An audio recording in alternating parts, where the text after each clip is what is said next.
And let's talk begins in 5, 4, 3, 2, 1. Enjoy the ride.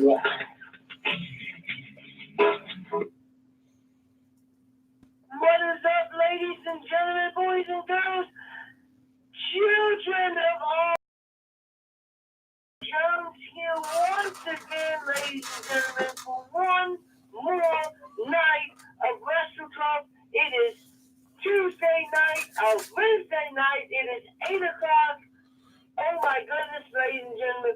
If you are watching NXT right now, I want you to turn it off and listen to the Wrestle Talk podcast with Joe Renee.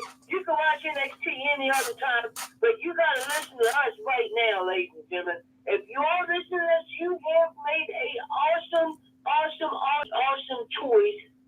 We have a heck of a show for you tonight. We got the High Spot segment, the Shoot and Shout segment, the Wrestle Talk podcast, Game Show Challenge, the Fantasy Wrestling segment, the Snippets of Truth. That's not enough for you, ladies and gentlemen. We are being invaded by women of wrestling superheroes. Oh my goodness, we got Luchadora, Serpentine coming on, and then Selina Major. It is bound to be an amazing show. You can tell by my voice exactly how excited that I am for this show tonight. Let's go ahead and bring in the man, the myth, the legend, the night owl.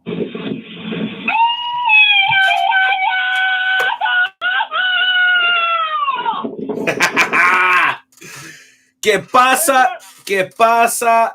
pasa, loyal members of the Wrestle Talk family? What's going on?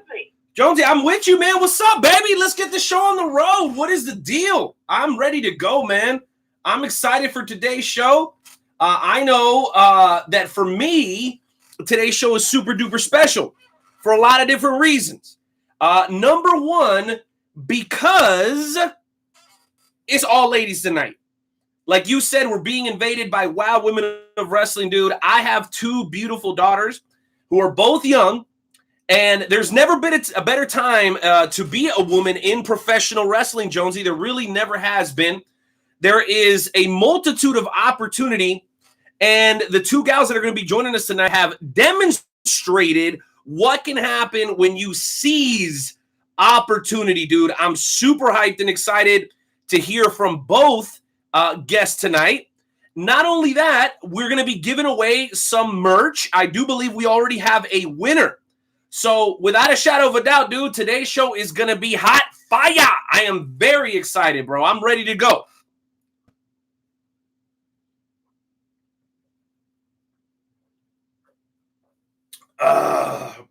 Man, that cold beer hits you right in the throat, right here. It hits right here, Jonesy, right here. I'm telling you right now. Well, listen, guys, Jonesy's already screening callers because we're having a very, very, I should say a very hyped show. I mean, it's not every day. It's not every day that you have an opportunity to interview people that work for the owner of the Los Angeles Lakers. Jeannie Buss, for those of you who do not know, is the owner of Wow Women of Wrestling, okay? On our YouTube page, which if you're not subscribed, shame on you. We're on our way up to 200 subscribers. So Jeannie Buss was nice enough to join us for a couple of minutes. And the fact of the matter is this, Jonesy, Wow Women of Wrestling is just as hot as any other promotion in the country right now. Period, point blank.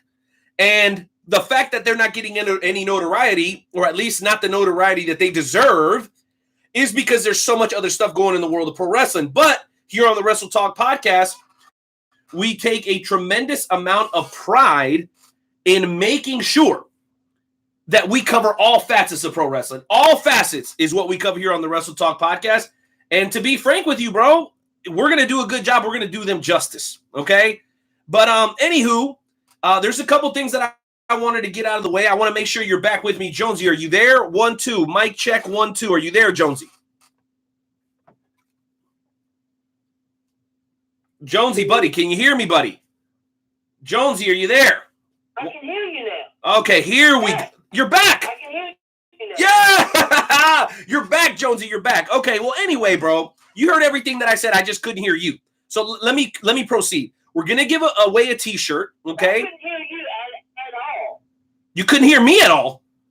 The YouTube and the Facebook folks say that they could hear me, okay? So maybe we'll have to go back and check.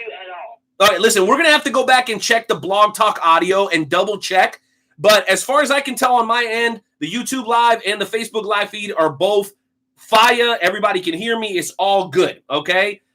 I want to hear from both, though. If you're on the YouTube or if you're on the Facebook, hit us up. Let us know if you can hear the audio fine. I'm just going to assume everybody can hear me now.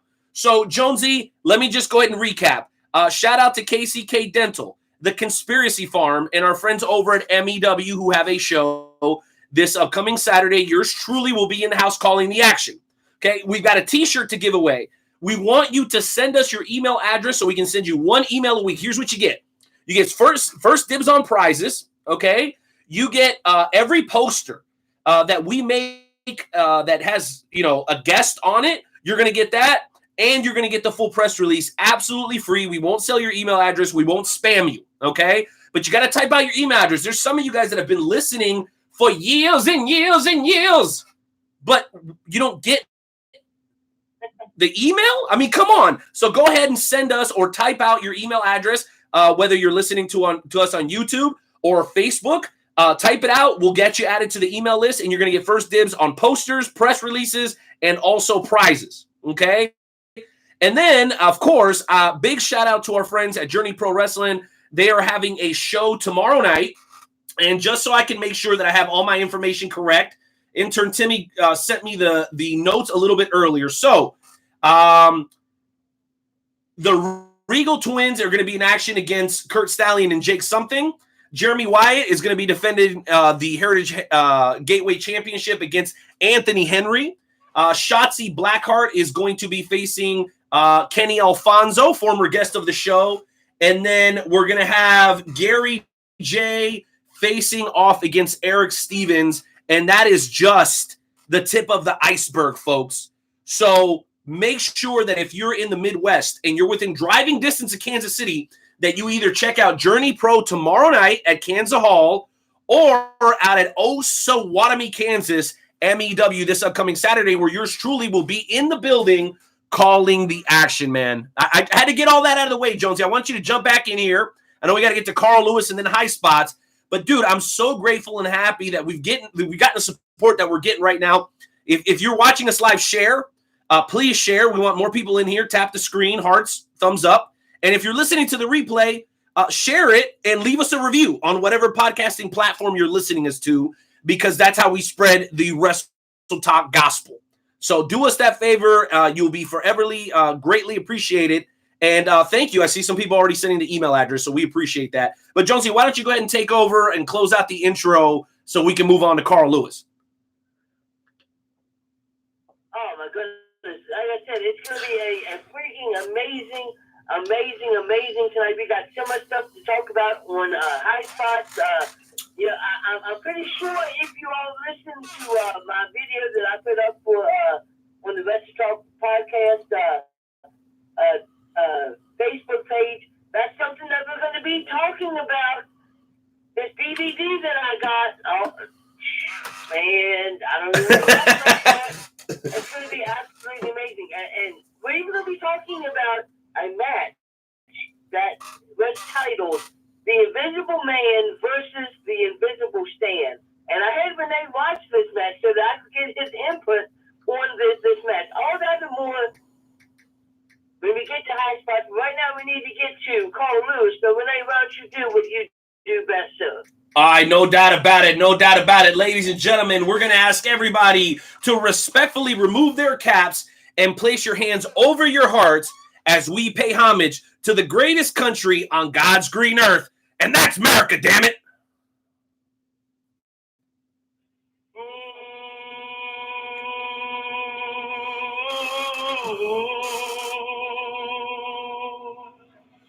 Oh, say, can you see?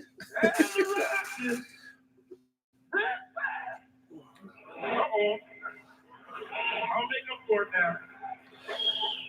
The land of the free. Oh, brings a tear to my eye every single time, man.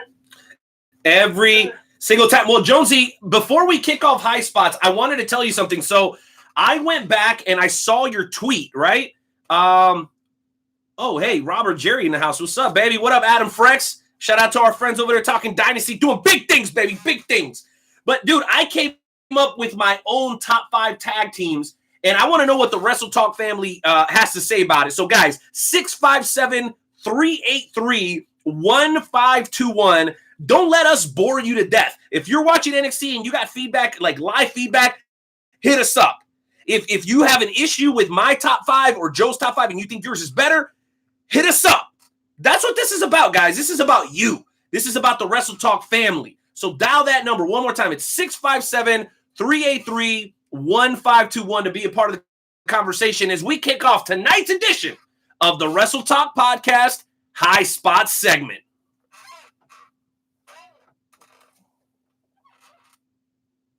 We have now taken over your radio.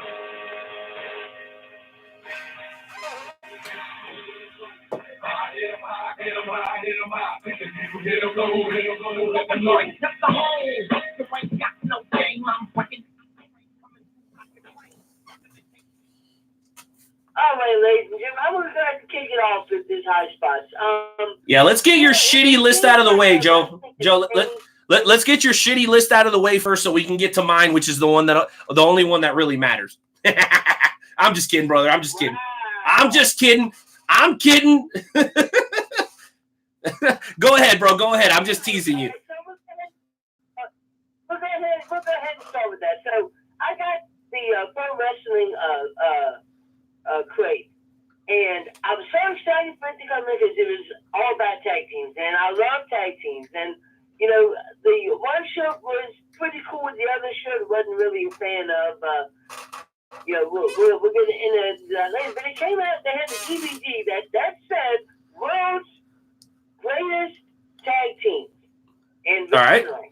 And I'm thinking, okay, you know, it's going to have things like, you know, the Brain Busters, the Bushwhackers, the Rockers, you know, those kind of tag teams. Oh, no. See, they had some great tag teams. Okay. But they didn't have a foundation. They didn't have the British Bulldogs. It didn't have the Ralph Samoans. It didn't have the Brain Busters. And it did not have Demolition. How can you claim that this DVD of the greatest tag teams and rank them from number 10 to number 1 and not include those tag teams? But they did include the Young Bucks and the Lucha Brothers. Okay, Jonesy. Include the Young Bucks and the Lucha Brothers.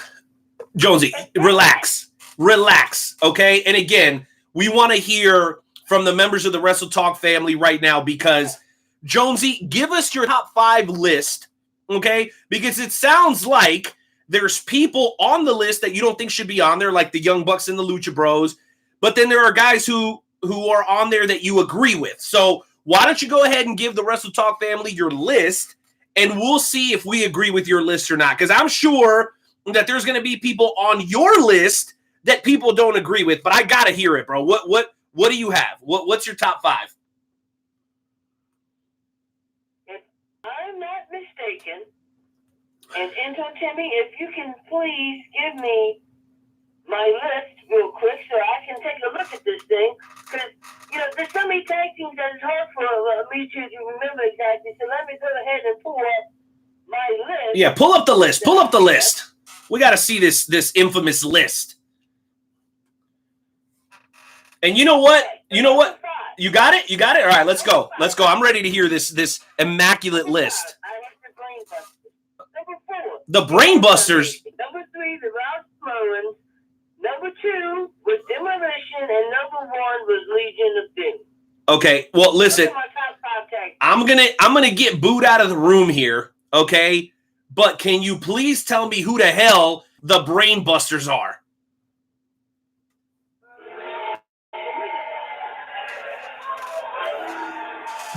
Don't judge me. I don't know who the Brain Busters are. I mean, come on, man. Take it easy. What's wrong with y'all?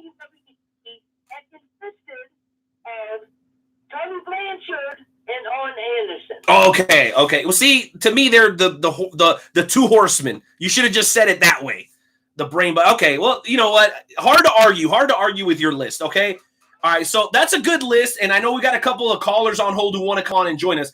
I'm going to go ahead and give you my list, okay, Jonesy? And I figure that I'm going to get booed again.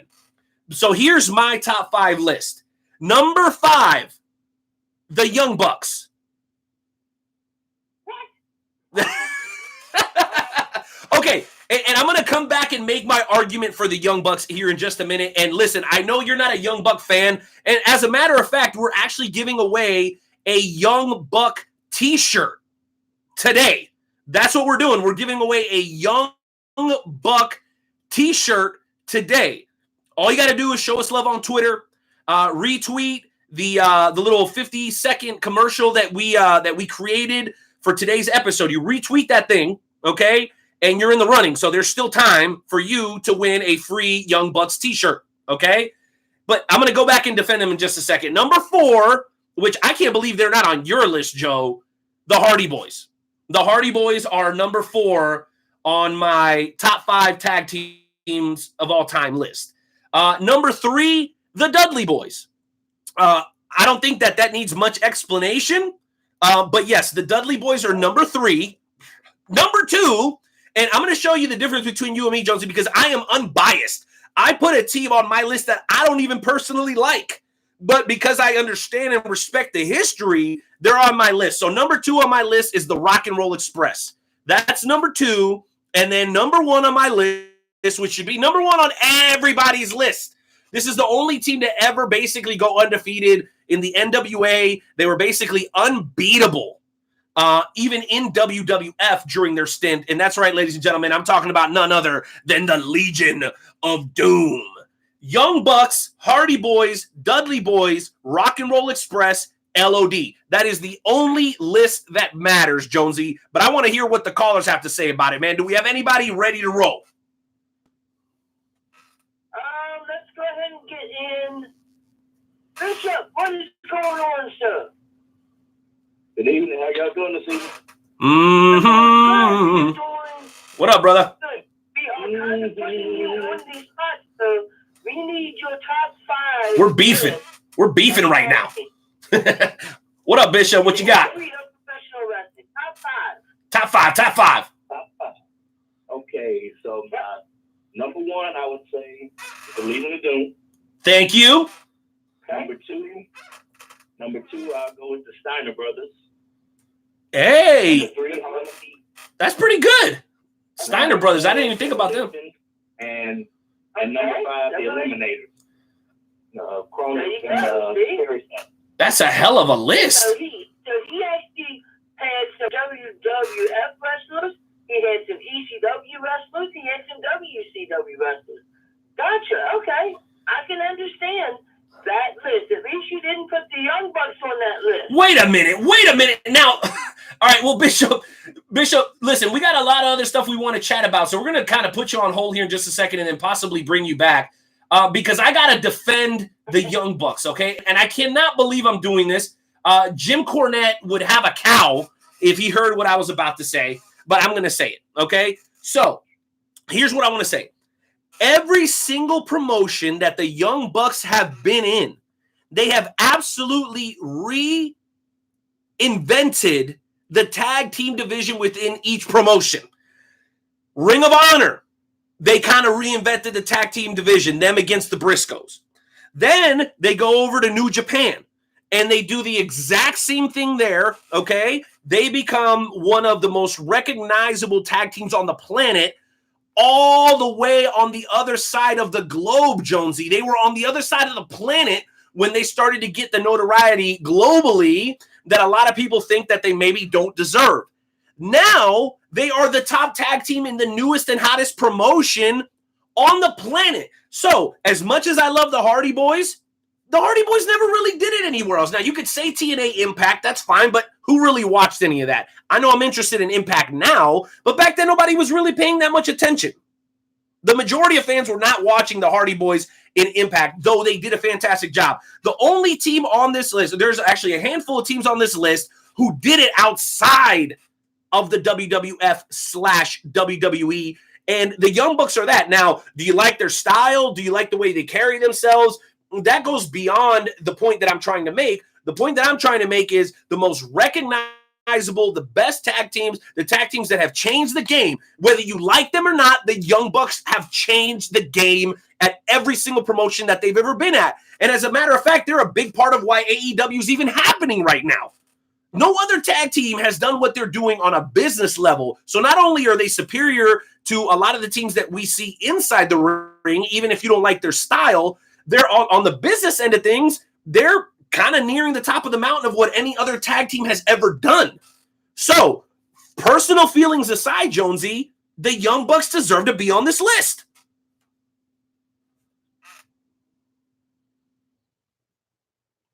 Did I just force Nightmare Jones to quit?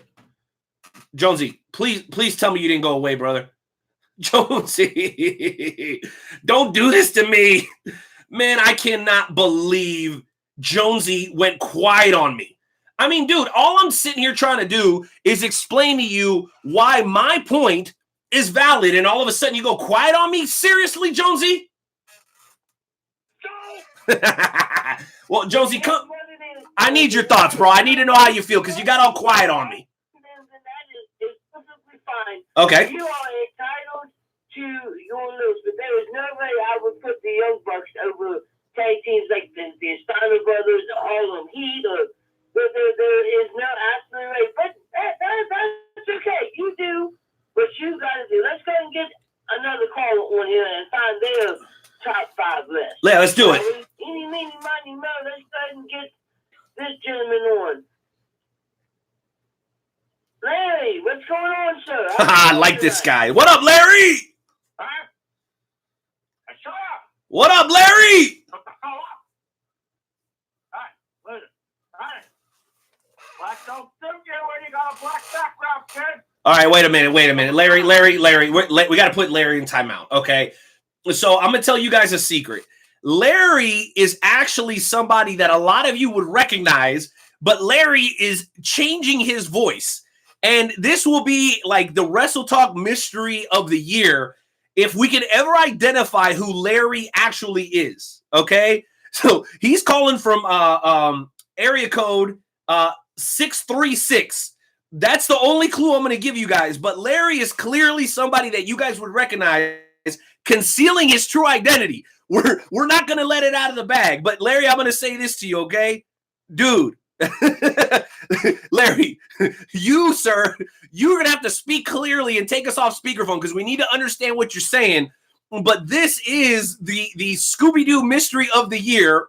There is a caller by the name of Larry who's a well-known pro wrestling personality that doesn't want you to know who he is, but he loves Wrestle Talk so much that he calls in. This is the second week in a row, but Larry, we're going to bring you on, and I'm going to tell you this right now, dude. Blood in, blood out, Holmes. Your secret is safe with us, but we need you back in here because you know what, dude? You are a great caller, whether you want to identify yourself or not.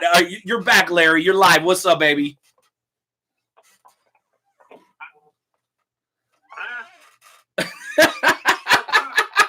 Go ahead, Larry. Go ahead. What do you got, man? What's your top 5 tag teams of all time? Number 5.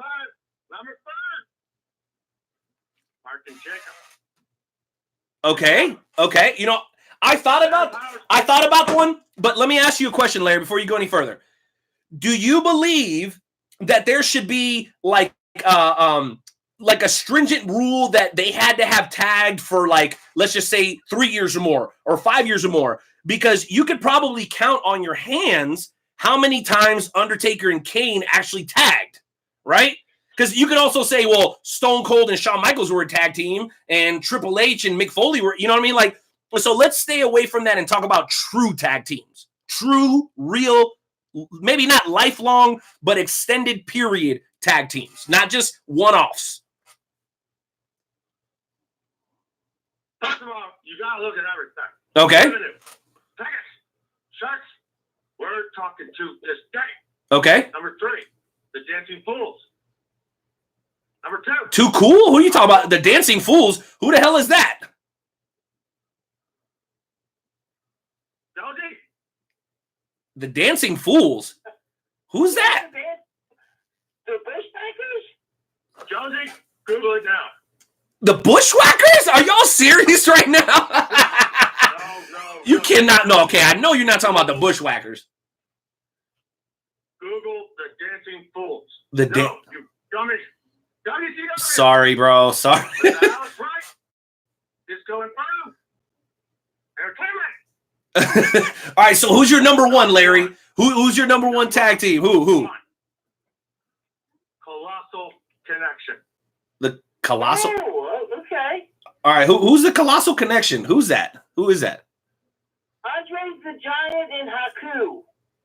Oh, dude, that's a sick team. And listen, no shade from me on that one, bro. I think that's an excellent tag team. But again, how many matches did they actually have, Jonesy? Was that a legit long-term tag team for, like, let's just say more than 2 or 3 years? Or is that one of those deals where they ran it for a couple of months and then they just kind of disbanded it?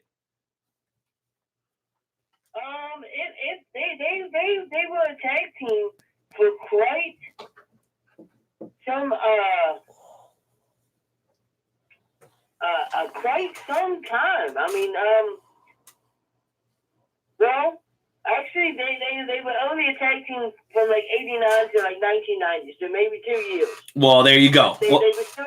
There you go. There you go. They remained as rivals, the Brain Heathen, and they ended at WrestleMania when Demolition beat them, and then Andre the Giant turned on Bobby the Brain Heathen. So yeah. Oh, I see. I haven't heard that name for a long time. Yeah, that is an old school name for sure. Well, listen, I know Enter Timmy's kind of signaling here that we have a few more callers on the line. As we go ahead and screen those callers, I wanted to remind everybody that we do have the Wrestle Talk podcast mugs stocked right now. That means that you can get yourself a customized Wrestle Talk podcast mug with your name engraved in it for a total of a total of $20 plus shipping. Okay, so it's $20 for the glass with the engraved name plus shipping. If you just want the glass and don't want your name on it, it's $15 plus shipping. So make sure you head over to WrestleTalkPodcast.com, over to the merch booth, and grab yourself one or shoot us a DM, and we'll go and get started on yours, courtesy of our friends over at Wrath Bums Engraving. Now, I want to go ahead and continue with this topic, Jonesy, but there were a couple other things I wanted to throw out there. And the one thing that I know that we absolutely wanted to talk about was New Japan Pro Wrestling under the radar, doing some of the coolest stuff in the world of pro wrestling that we've seen in a long time.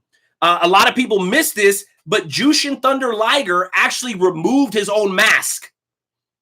After all these years, Jonesy, we finally got to see the man behind the mask, and he's actually getting ready to go up against one of the nastiest dudes in pro wrestling history, and that is against Suzuki. And that is going to happen on October 14th. So if you guys have not taken the time to check out New Japan Pro Wrestling, there's a bunch of their stuff that's free on YouTube. If you have cable, they're on Access TV. Okay, and I would say the same thing to anybody who hasn't had a chance to check out Impact. They're not hard to find, guys. Twitch. Go and find Impact on Twitch. They have a free show, I think, every Friday on there. There's really no excuse for it. So I definitely want to know if there are any New Japan fans out there and what you guys think. The other thing was Access TV picking up Impact. That'll be live on Fridays, if I'm not mistaken, which is a absolutely huge deal. Okay. And then last but not least, man, you guys know we had Jerry Bostic on the show 2 weeks ago, and he said that Oaklamania was going to be huge. Bro, you're not going to believe who's going to be there. Not only is Jose Canseco going to be there, but you know that weird kid who's really famous on the internet right now that throws himself into the barbed wire and just does all kinds of crazy shit? You know him? Oh, yes. Yeah, that guy. Yes, he is going to be there.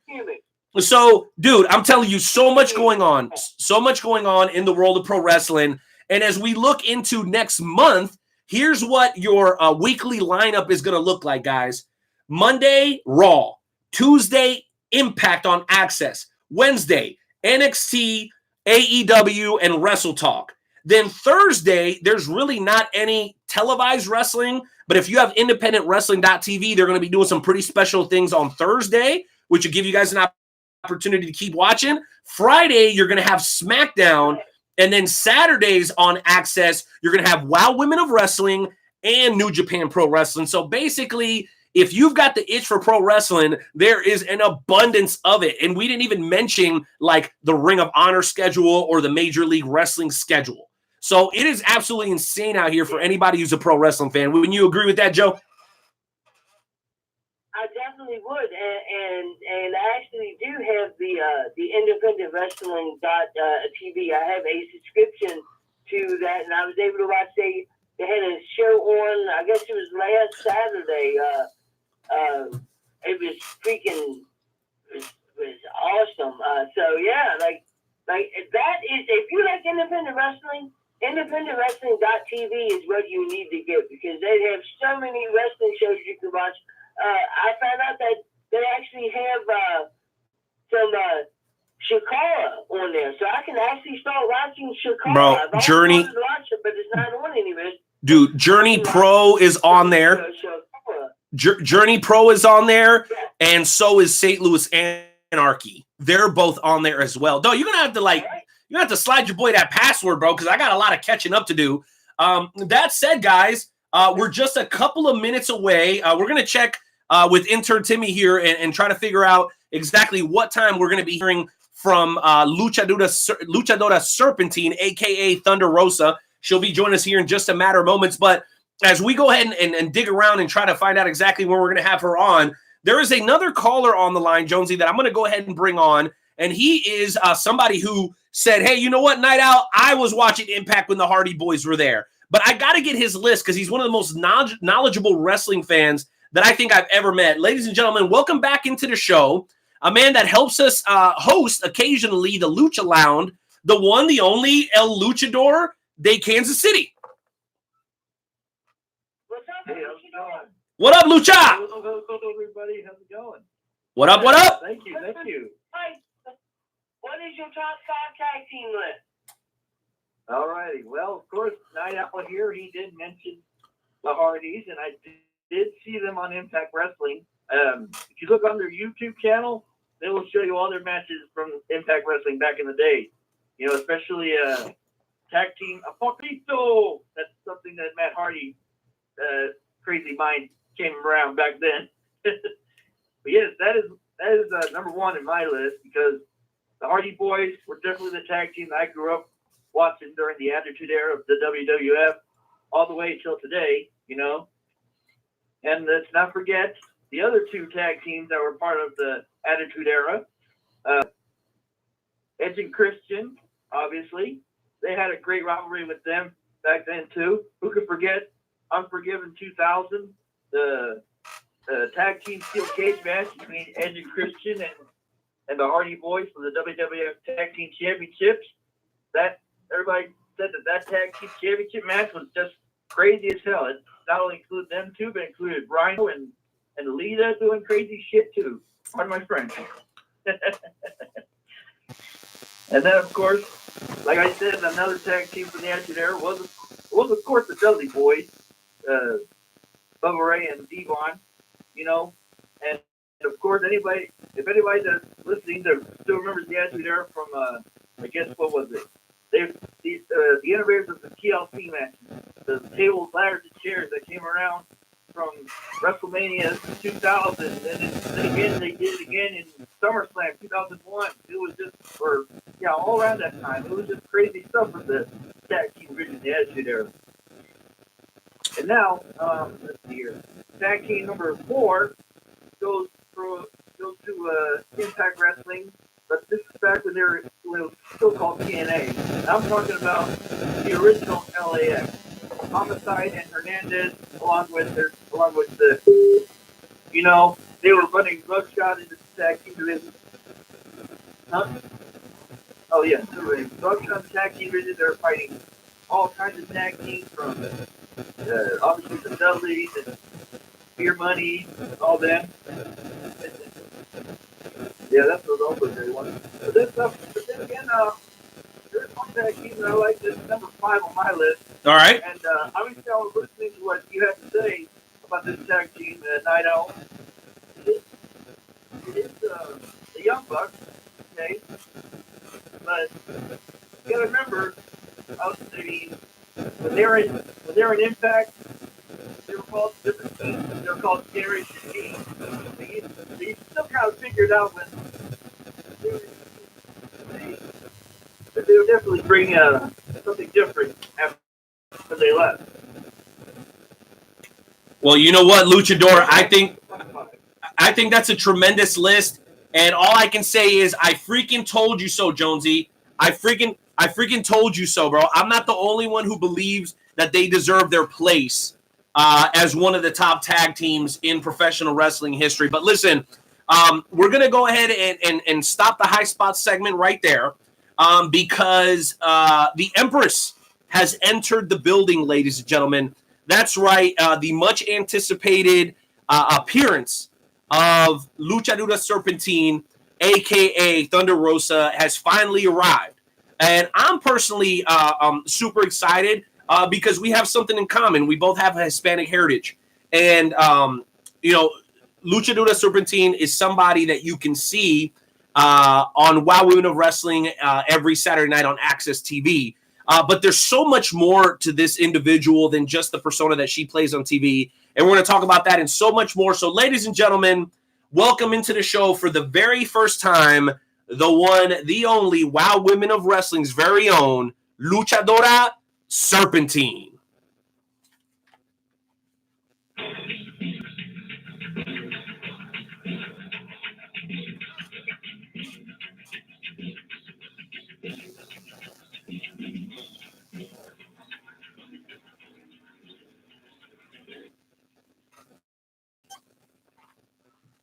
Hello, welcome to the podcast. How are you tonight, ma'am? I'm pretty good, thank you. Good. So, I want to know, what is it like wrestling for the women of wrestling? How do I like it? I do enjoy the last season. It was so much fun.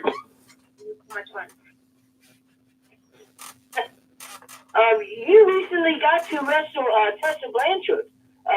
How exactly was that match? Like, Tasha Blanchard is like one of the top women wrestlers today. How was it wrestling Tasha Blanchard? I mean, I think if you're a good wrestler, no matter with who you wrestle, you can create magic in the ring. And I think what I saw last week, it was magic. You know, it was really fun, and it was very competitive. Absolutely, I could not agree more. You know, anybody can definitely bring magic into the wrestling ring. Now, you were brought into the women of wrestling by the greatest attorney in the world, Sophia Lopez. How did she convince you to join women of wrestling? Well, she told me that there was a really cool spot for me in women's of wrestling, and because, you know, she's my attorney, I decided that I should try it out. It should be a good idea. But everybody that watches women of wrestling is definitely glad that the Luchadora Serpentine is a part of women of wrestling.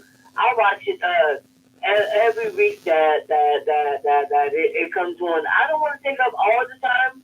So I know that my co-host Renee is chomping at the bit. So Renee, why don't you come in here and ask whatever questions? No problem, Joe. Thank you. So Serpentine, I guess I want to get into maybe a different phase of your career, and that is maybe the origins, right? So you come from a Hispanic family, very much like myself. And if your family is anything like mine, anything outside the box is strange to them. So I'm curious, what was your family's reaction when you first came to them and were like, yo, I'm going to be a luchador. I'm going to be a luchadora. I want to be a professional wrestler. Was there any pushback from your family, or did they completely like understand that this is what you wanted to do and this is what you were passionate about? At first, they didn't agree with it, but later on, they kind of like they got used to it, so they didn't have nothing to tell me. So was it because of the success? Did they get a chance to see you and be like, wow, you're really good at that, Mija, like you need to keep going? Did that have anything to do with it? No, I think it would have to do, I mean, they're noticing that I'm happy with what I'm doing, so I think that's the reason why they're supporting it more than they used to before. That's awesome. So they saw that it was something that you enjoyed doing and that you were good at it and they were cool with it. That's awesome. Well, let me ask you something else. So in your time in the professional wrestling business, you've had a chance to travel a lot more than most people. Can you talk to us about some of the places that pro wrestling has given you an opportunity to go on your journey?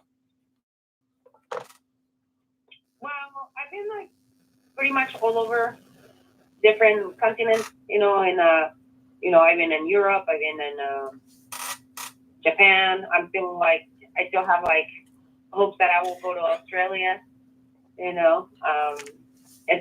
It's been pretty amazing. Well, I bet. Well, let me ask you this question: have you ever had a chance to wrestle in Mexico? Once or twice. I recently went to Wrestle in Mexico City for Nación Lucha Libre. That was really fun. Wow. Is that Nación Lucha Libre? Is that Alberto's new promotion by any chance? Yes, it is. Wow. So what was that experience like? Because we were talking about that here a couple of weeks ago. We're really excited. We love, as much wrestling as we can get, the better. I think it's great for the fans. What was your first initial reaction to going down there and wrestling with them? Did you enjoy it, and do you plan on going back? Well, it all depends on how my calendar's gonna come out. I mean, the plan was to go back, but we'll see. Okay, well, I know the fans would absolutely love to see you there.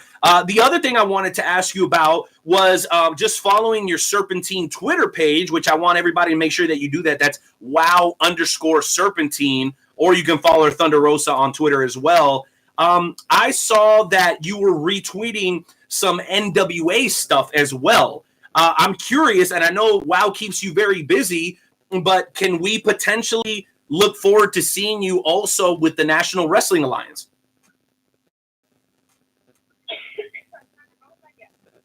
Thunder. Okay, cool. That's very cool. And I'm curious, and I know we know David. He's a very good friend of the show, David McLean from WoW. Are they been very good with you guys about understanding that you do have other commitments? I know, like with Tessa, she's Impact and WoW and all over. I know Kiera Hogan, she's all over the place. Have they been very open and cool with you guys and working around your schedules with some of the other bookings that you have? Absolutely. He and the whole entire team has been like really supportive and very accommodating to a lot of the girls that even that they don't live here and in America. They bring them from Europe and stuff. So it's pretty cool to see that they appreciate us that much, to the point that it doesn't matter where we are, like they will bring us. Wow, that's beautiful. That's great to hear, because it gives you more of an opportunity to do what you love to do and not only feel locked into one place. Well, I have one more question before I throw it back over to Joe. I know that staying in shape is something that's super important for you as an athlete. Not only because you have to look a certain way, but because you have to, your body is your number one tool. So can you provide any tips to any wrestlers out there, male or female, as far as how to stay healthy on the road? Because it can be very difficult when you're traveling from city to city to eat well. What do you do in those situations where you're not anywhere close to home? How do you usually tackle your diet? Well, try to stay away as possible from junk food. I eat as healthy as possible.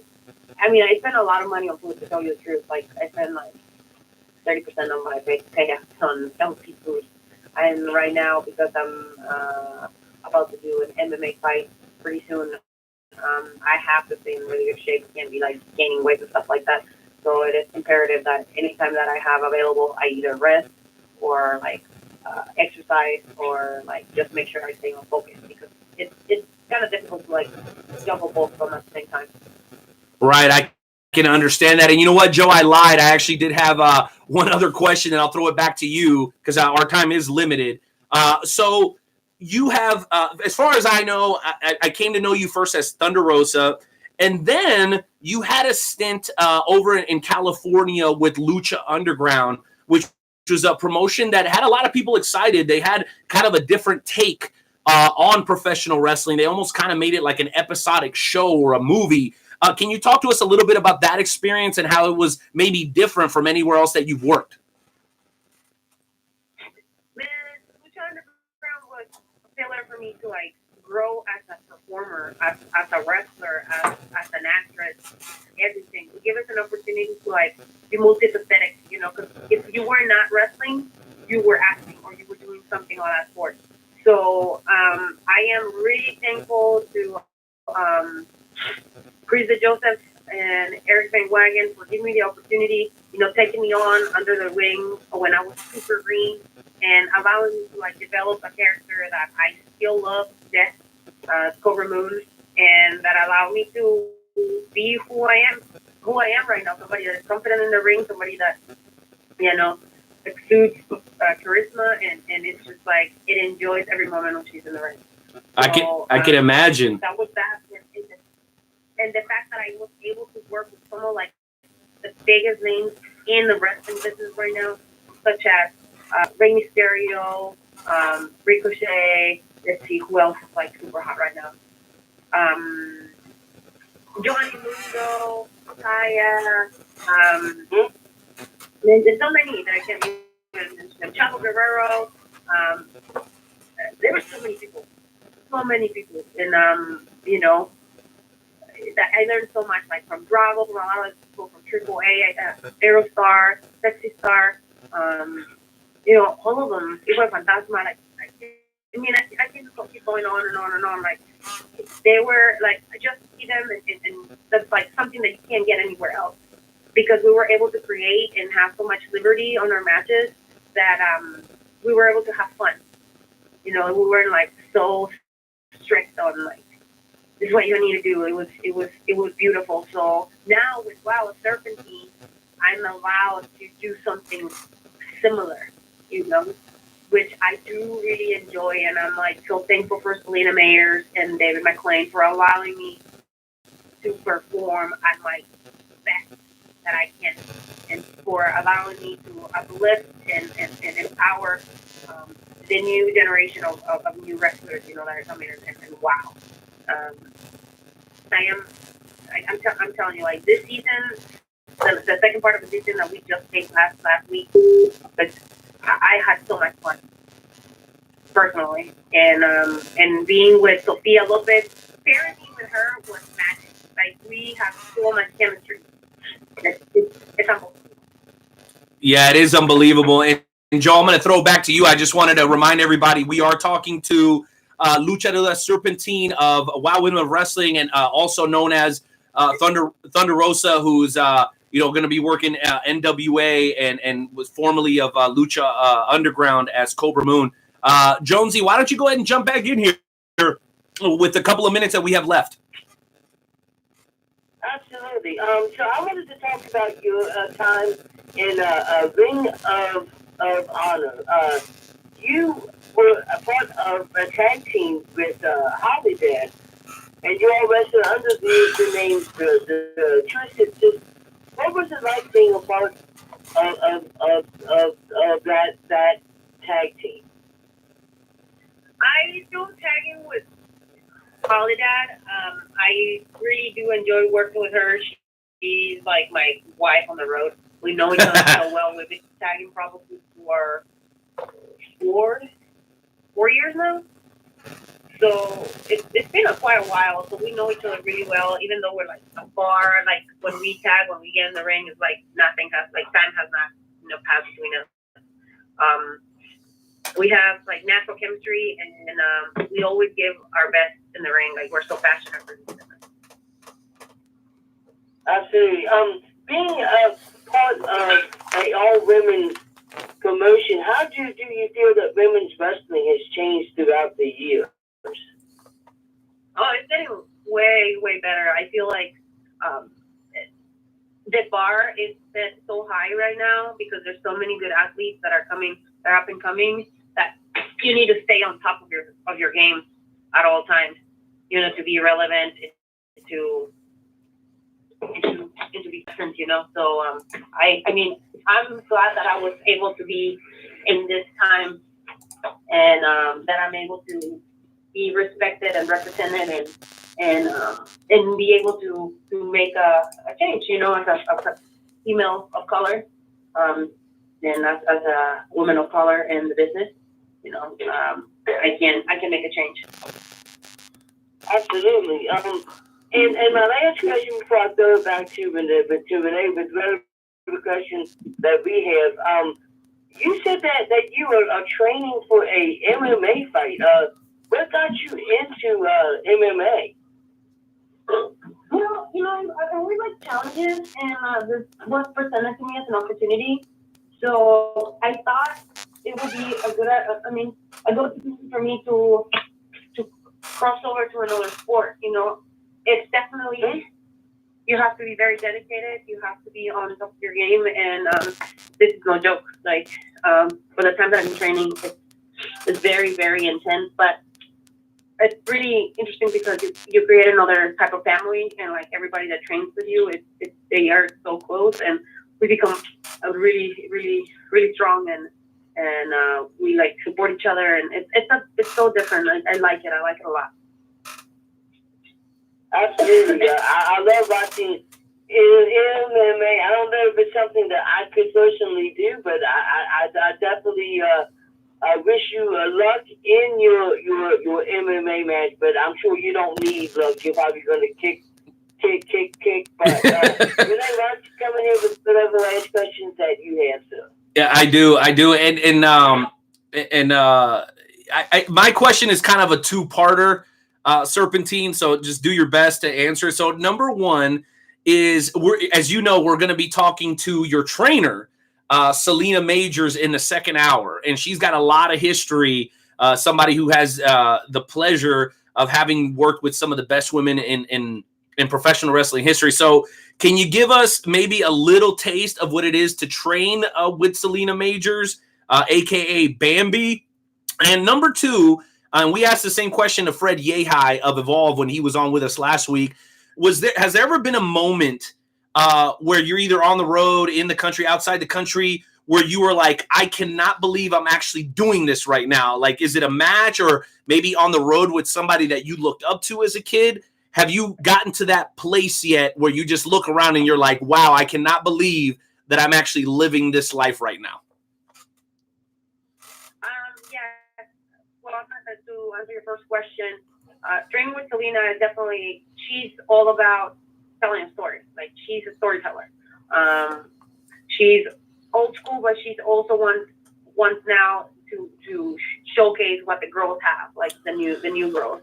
So it's really interesting, and she's very kind, and she's really good. Honestly, when she believes in you, she tells you straight up, like, just wait, be patient. Things are gonna happen for you, and when what she says, it happens. So I have nothing but respect for Selina Majors. Like, honestly, like when she saw me, she's like, "You are a great worker.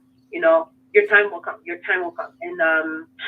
And I trusted her, you know, and she listens, and she allows you to create, which is, I think, is a very important part of a trainer. And she believes in Serpentine, and well, so do we. Serpentine is delivering. So that was the answer for your first question. The second one, yes, I think I will say, let's say, when I went to Europe, and I was like going to museums and seeing things that I saw in my books when I was in Mexico, and I was like, oh my God, I study this stuff. You know, this is pretty darn cool, and I got to be here because of wrestling. When I was in Japan in Cork and Hall, in the last tour with Tokyo Joshi, and I was playing Selina on Fork and Hall. Like, oh my God, I'm able to bring part of my Tejano culture, part of my Mexican culture to Japan and make people dance at the same time, which was super awesome. The last one, I will say, wrestling in Mexico for Nacion, for that opening, it was amazing because I'm from Mexico and I don't get to wrestle in Mexico as much. And just to have the opportunity to wrestle there, like the comments that a lot of the fans, so they're very critical. The comments that a lot of the fans send me on my DMs were amazing and nothing but a lifting. So it was like so many different things, and I'm really happy that I was able to experience that. Wow, beautiful. And you know what? Thank you so much. And then I have a bonus question that I'm going to ask you in Spanish. I'll translate afterwards, but I think it's only appropriate that I ask you this question because I'm from Durango myself. I was born there. So I think it's very cool. So I'm going to ask you a question, and it's not wrestling related. You answer in Spanish, and then I'll translate for the fans. Okay, is that cool with you? Yeah. Okay, so my question is, ¿cuál es tu favorito dulce o chuchería mexicana? Porque mi favorita chuchería es empanadas con cajeta. ¿Cuál es tu favorita chuchería mexicana? Tengo muchos. Oh, tienes que escoger uno nomás. Uno nomás. No sé. Diablitos. ¿Gancitos? No, diablitos. Los diablitos de raspados. Oh, los diablitos de raspado. That's my joint right there. Hey, let's hear it. We have immediate... Yeah, go ahead. Los puedo comer todos los días, todos los días. Pero no puedes. I know it's so messed up. So believe it or not, we actually have immediate reaction from the members of the Wrestle Talk family. My Latinos out there, my Mexicanos out there, let us know what you think about that answer from Luchadora Serpentine. Let's hear it.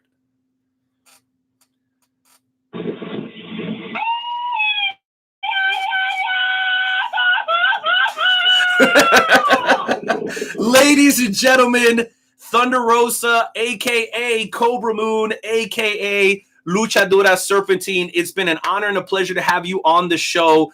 Thank you so much.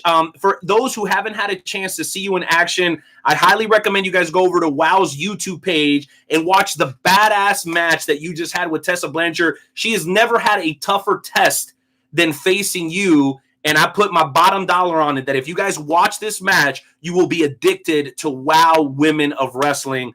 Serpentine, any closing thoughts before you go? Can you maybe share your social media with us and where we can see you in action? Well, just make sure you guys tune to Access TV every Saturday, 8, 7 Central. Don't forget, we are having WOW Women of Wrestling every Saturday. Again, I want to thank everybody for listening to this podcast, and also make sure you follow my journey as I'm embarking into some amazing adventures, and there's more to come.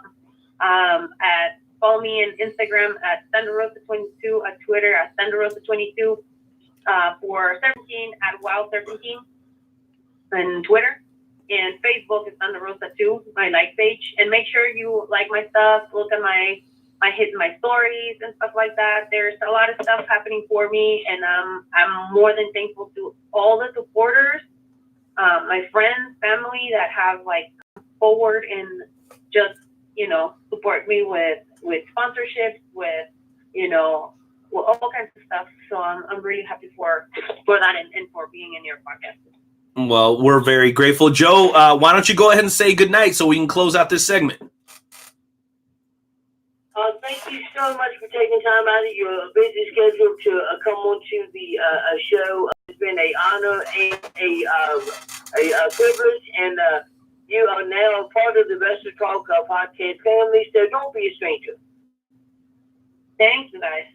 All right, ladies and gentlemen, Luchadora Serpentine of WOW Women of Wrestling. Thank you so much for joining us, hermana, and we really, really hope to catch you very, very soon down the road. That said, ladies and gentlemen, that concludes the first hour of the Wrestle Talk podcast. We will be back in the second hour with the world's premier fantasy wrestling promotion. And don't be lazy. Make sure that you DVR WOW Women of Wrestling every Saturday night on Access TV. We're coming back in 2 minutes and 20 seconds, ladies and gentlemen. The Night Owl, Nightmare Jones. We're here serving up episode 265 of the Wrestle Talk podcast.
Yo, what up?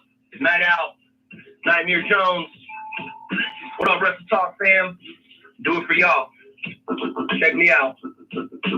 Kick in the door, waving the 4-4. Even them haters can't hate us no more. So unlock your door, cause we got some more. Every Wednesday we here, keeping it raw. Night Out, Nightmare Jones, and all the best jets. Like a double barrel pointed right at your chest. Wrestle Talk Podcast.com. Smashing and killing it like the night of the prom.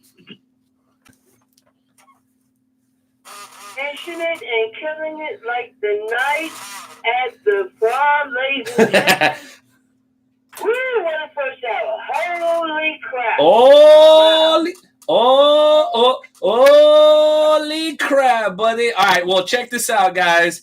Got some pretty cool stuff coming up in the second hour. Yes, Jason, it is definitely cool if you call into the show tonight. I know you're listening. There's a lot of people. My inbox is already kind of blowing up. So people are like, you promised us that you were going to tell us what you asked Thunder Rosa before we went to break in Spanish. So I'm going to go ahead and tell you. So I asked her what her favorite Mexican candy was. And even if I told you guys what the candy was, you wouldn't understand. So don't worry about it. But that's what I asked her. And she came back with a great answer. They're called Diablitos. Like it's called Raspado. It's a very, very popular candy. But unfortunately, that is not the best Mexican candy or sweet. The best Mexican sweet is either flan or choco flan. So it's chocolate with flan on top. Or number two, empanadas stuffed with cajeta, which is kind of like caramel a little bit. So anyway, that's just my opinion, but people were already messaging me like, all right, bro, you told us you were going to tell us what it was all about. And then you just decided to not say anything. So I had to make sure that I came back with that information. But Jonesy, here's what we're going to do, man. We're going to go ahead and put you back in the bullpen because during this segment, we don't need any La Familia biased. But what I do need you to do, intern Timmy, is to make sure that all the fine folks of the FWWC are ready to go and call in, okay? Because we've got a lot to cover. There's a lot that's been going on, and we want to talk to the members of the FWWC. I mean, it's just that simple. But we're going to go ahead and kind of throw a little curveball out there because there's a friend of the show who has something that he wants to say. So we're going to bring him on, and then once the lineup is full with all the FWWC folks, we're going to jump right into that. So I'm going to wait for the individual to call in, and we're going to have him on for just a matter of moments, and then we're going to get right back to the FWWC. Now, while Jason calls in, this is Jason Oliver, ladies and gentlemen. He is a fine individual, an incredible author. I actually have one of his books sitting on my shelf. No, actually, no, that's John Cosper. So wrong John. Jason Oliver, not John Cosper. My bad, guys. But Jason is going to join us just for a matter of moments here in just a few. But before we bring him on, again, guys, I know you heard us tease it a little bit earlier. We actually are going to be giving away a t-shirt tonight, and we're doing it right now. So last night during our FWWC SmackDown Live Challenge, I basically put a post up on the thread saying to everyone, hey, if you can take the post that we put up on Twitter and retweet it, like it, and show support, then you're going to make yourself eligible to win a brand new Young Bucks t-shirt. And we're going to give that t-shirt away as soon as we're done talking to Jason Oliver. So there is still time. If you have Twitter, you can go over there and like and retweet the little 50-second teaser video for tonight's show talking all about women of wrestling. So if you do that and you can send us a screenshot, you are still eligible to win. So you got about 5 minutes to do that. Then we're going to go ahead and bring on the FWWC, and we're going to make the announcement as far as who won. But without further ado, ladies and gentlemen, this is a guy who specifically requested to come on the show tonight. I'm sure he's got something interesting to tell you guys. So, folks, welcome back into the show for the first time in a long time. Our amigo, our brother from another, Jason Oliver. Hey, man, what's going on? What's going on, brother? Speak up. What do you got on your mind tonight? Not really too much here. Just waiting for this Saturday for our wrestling promotion. Okay, wait a minute. Be specific. Be specific. What are you talking about, Jason? Yes, I'm talking about New Breed Wrestling in Sedalia, Missouri. New Breed in Sedalia. You know what? Quick story. I was scheduled to be there, and then the fine folks over at Midwest Elite on the Kansas side gave me a call and they said, hey, Renee, we need the voice. We need the voice to call our show. Otherwise, I would be there at New Breed, bro. Just real quick, Jason, what are you most excited about pertaining to the upcoming show for New Breed Wrestling this Saturday? For New Breed, I'm looking forward to the kind of beat the clock challenge. There's going to be 2 different participants against 2 mystery opponents. Okay, and any clues as to who these mystery opponents might be? I have no idea. No idea. And what about the main event, Jason? Who can we look forward to seeing in the main event this Saturday at New Breed? Main event actually has not even been announced yet. It's just kind of like up in the air based off of how the mystery challenge goes. Wow. Well, that's interesting. And I know our friends over at New Breed always have something interesting on deck, man. Out of curiosity, and I don't know if you were listening to the front half of the show, Jason, we talked a little bit about Impact moving to Access. We talked about NWA now having a full studio show. We're not sure when they're going to be debuting what they're taping, but we know they're going to start filming on October 1st. As a guy who loves the history of pro wrestling, how excited is it to you to see Impact going to Access TV and the NWA potentially being on network television as well very, very soon? I'm very excited with the NWA. I think Billy Corgan will take that to levels that it could be not as much as maybe back in the day, but I would think better than WWE per se. Wow, that's a bold statement, man. That is a very, very bold statement. And really, my last question is, before we move on to the FWWC, is this. You are a collector of belts. I've had an opportunity to see some of your championship belts, and these aren't the type of belts you get from Walmart, ladies and gentlemen. No shade to you guys who have them, because I know I have some of the Walmart belts. Can you tell us which of those belts is your prized possession, Jason? Prized possession would probably be my newest one that I got. It's a remake of the old Bob Backlund title back from the Worldwide Wrestling Federation. Wow. So you have a belt from the WWF? That is correct. It's basically an all silver belt, and then the eagle that would be on the front of it is actually a two-tone. It would be a gold color for the eagle that's on the front of it. Man, that is so freaking sick. Well, I'll tell you what, Jason, we do have to move on to the FWWC segment because the phone lines are blowing up, man. Any closing thoughts before we let you go? Just wanted to thank you for having me on the show, and I'll probably try to catch you at another show that's coming up probably here in the next couple months. Oh, dude, you got it. And guess what? Your boy is planning on being back down at New Breed sometime in December. So if you need a ride, brother, you know who to call. Excellent. That sounds great, man. I'll get a hold of you later, and we can go from there. You got it, Jason. Take it easy, brother. Catch you down the road. Great work there, ladies and gentlemen, by a loyal listener of the show, Jason Oliver. Again, make sure you guys take the time and check out some of the promotions that we're talking about. I mean, you guys heard us earlier. We were talking about Journey Pro tomorrow night. Shout out to those guys running the show over in Overland Park at Kansas Hall. You got MEW coming up this Saturday in Osawatomie, Kansas. And then this past weekend, dude, how could I even be doing a show right now without mentioning how much fun I had over at XWE? Those guys are absolutely wonderful, top notch. They had a professional camera crew and commentator, yours truly, on deck. It was a fantastic show. It was Malico versus Kit Reaver in the main event. And I'm not going to spoil it for you because you have to make your way over to Twitch. That's twitch.com/XWE_Selina. Again, that's XWE_Selina. The voice you will hear during this broadcast is yours truly. So make sure you guys check out our friends over at XWE. Of course, SICW, Glory Pro just had a huge show on Sunday. Anarchy's got a show coming up right down the road. I mean, it's just going and going. And then in 2 weeks, your boy will be right here in Kansas City doing huge things for Kansas City Extreme Wrestling. It's our biggest show of the year. KCXW Destiny, man. I cannot wait. It's going to be great. There's so much beef.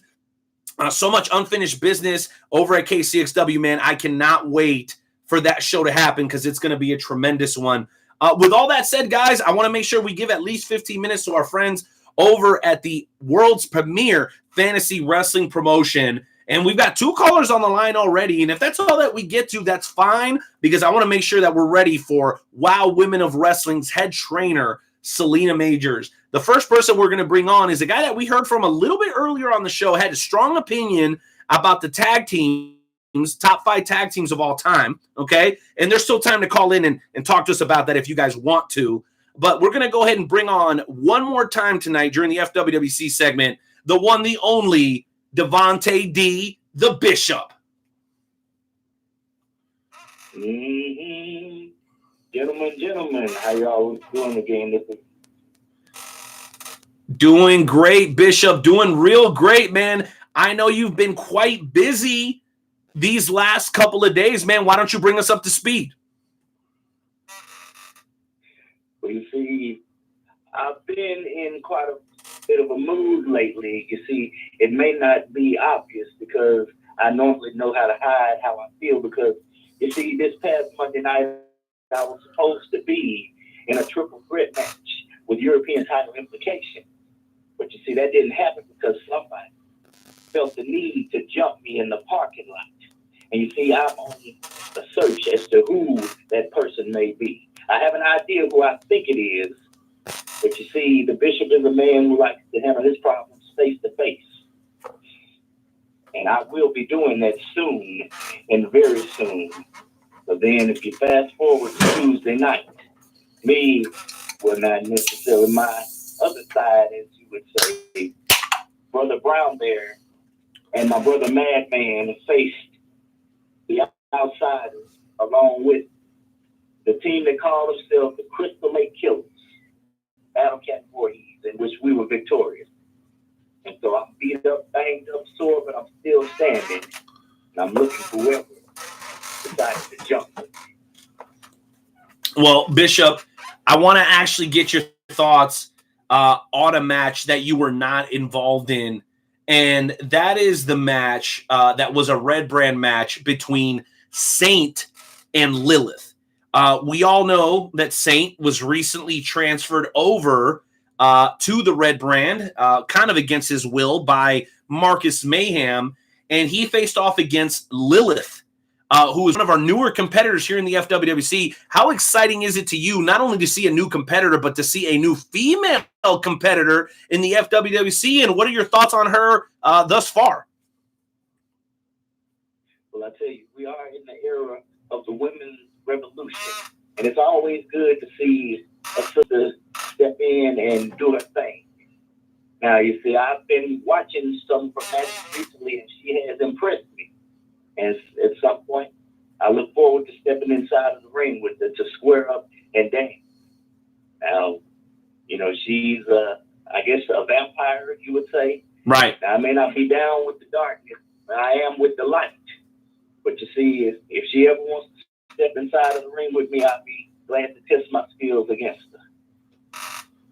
Wow. Well, quite valiant of you, sir. And to be honest, thus far, she's already impressed, and I'm really looking forward to see what else she can do. Now, Jonesy, I'm going to go ahead and bring you in on this one because I know you're always lurking in the shadows. As a guy who has had some history with Bishop, you're obviously representing the opposite brand. What are your thoughts on some of the recent happenings across the pond there and about Bishop overall? Because I know you guys have some history. I'm just wondering, is there any mutual respect happening between you guys, or is it still all shade? I mean, I don't have any issue with Bishop. He no longer has my title, so I don't have to worry about Bishop anymore. And I'm sure that at some time you're going to figure out who it was that attacked you, Bishop. And, you know, it's just unfortunate that they didn't get the job done, I guess, huh? Really? You know what? You know, I knew it was a mistake to bring you on. Screen.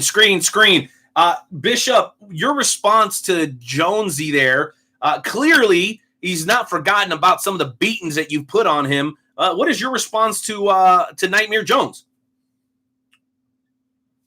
Well, you see, now I was going to be nice to you. Pugsley. You see that you're right. They didn't get the job done. And it's starting to make me wonder, maybe, just maybe it was you that decided to jump me, or you have an idea who done it. So I got no beef with Pugsley. I mean, Nightmare Jones. But you see, because the last time we met, who came out on top? And that was at WrestleMania or Universe Mania, where I retained the IC title. But I don't have the IC title on me, but I got a golden ticket, and I will be cashing it in soon and very soon. Soon and very soon, says the Bishop, Devontae D.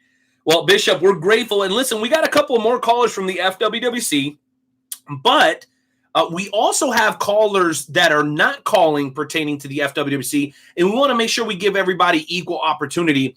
I'm actually really anxious to hear from this individual because he was actually on site at Reckoning in Revenge with yours truly this past Saturday night for XWE. We've got a couple of minutes here before we bring on Bambi, a.k.a. Selina Majors of Wow Women of Wrestling, which is going to be a tremendous interview. She is the head trainer over there, and she reports directly to David McClain and Jeannie Buss, the owner of the Los Angeles Lakers. So, ladies and gentlemen, I think we're going to welcome in for the very first time ever to the Wrestle Talk podcast, the one, the only, the man that is rocking the suit and the flip phone, Rusty Rex.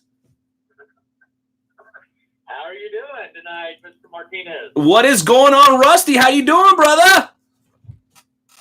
Oh, not too bad. I figured I'd call in. I'm right now on the road with the Kansas Wrestling Alliance. Bear with me. I'm on my flip phone once again. And Bruce is spotty, as you know.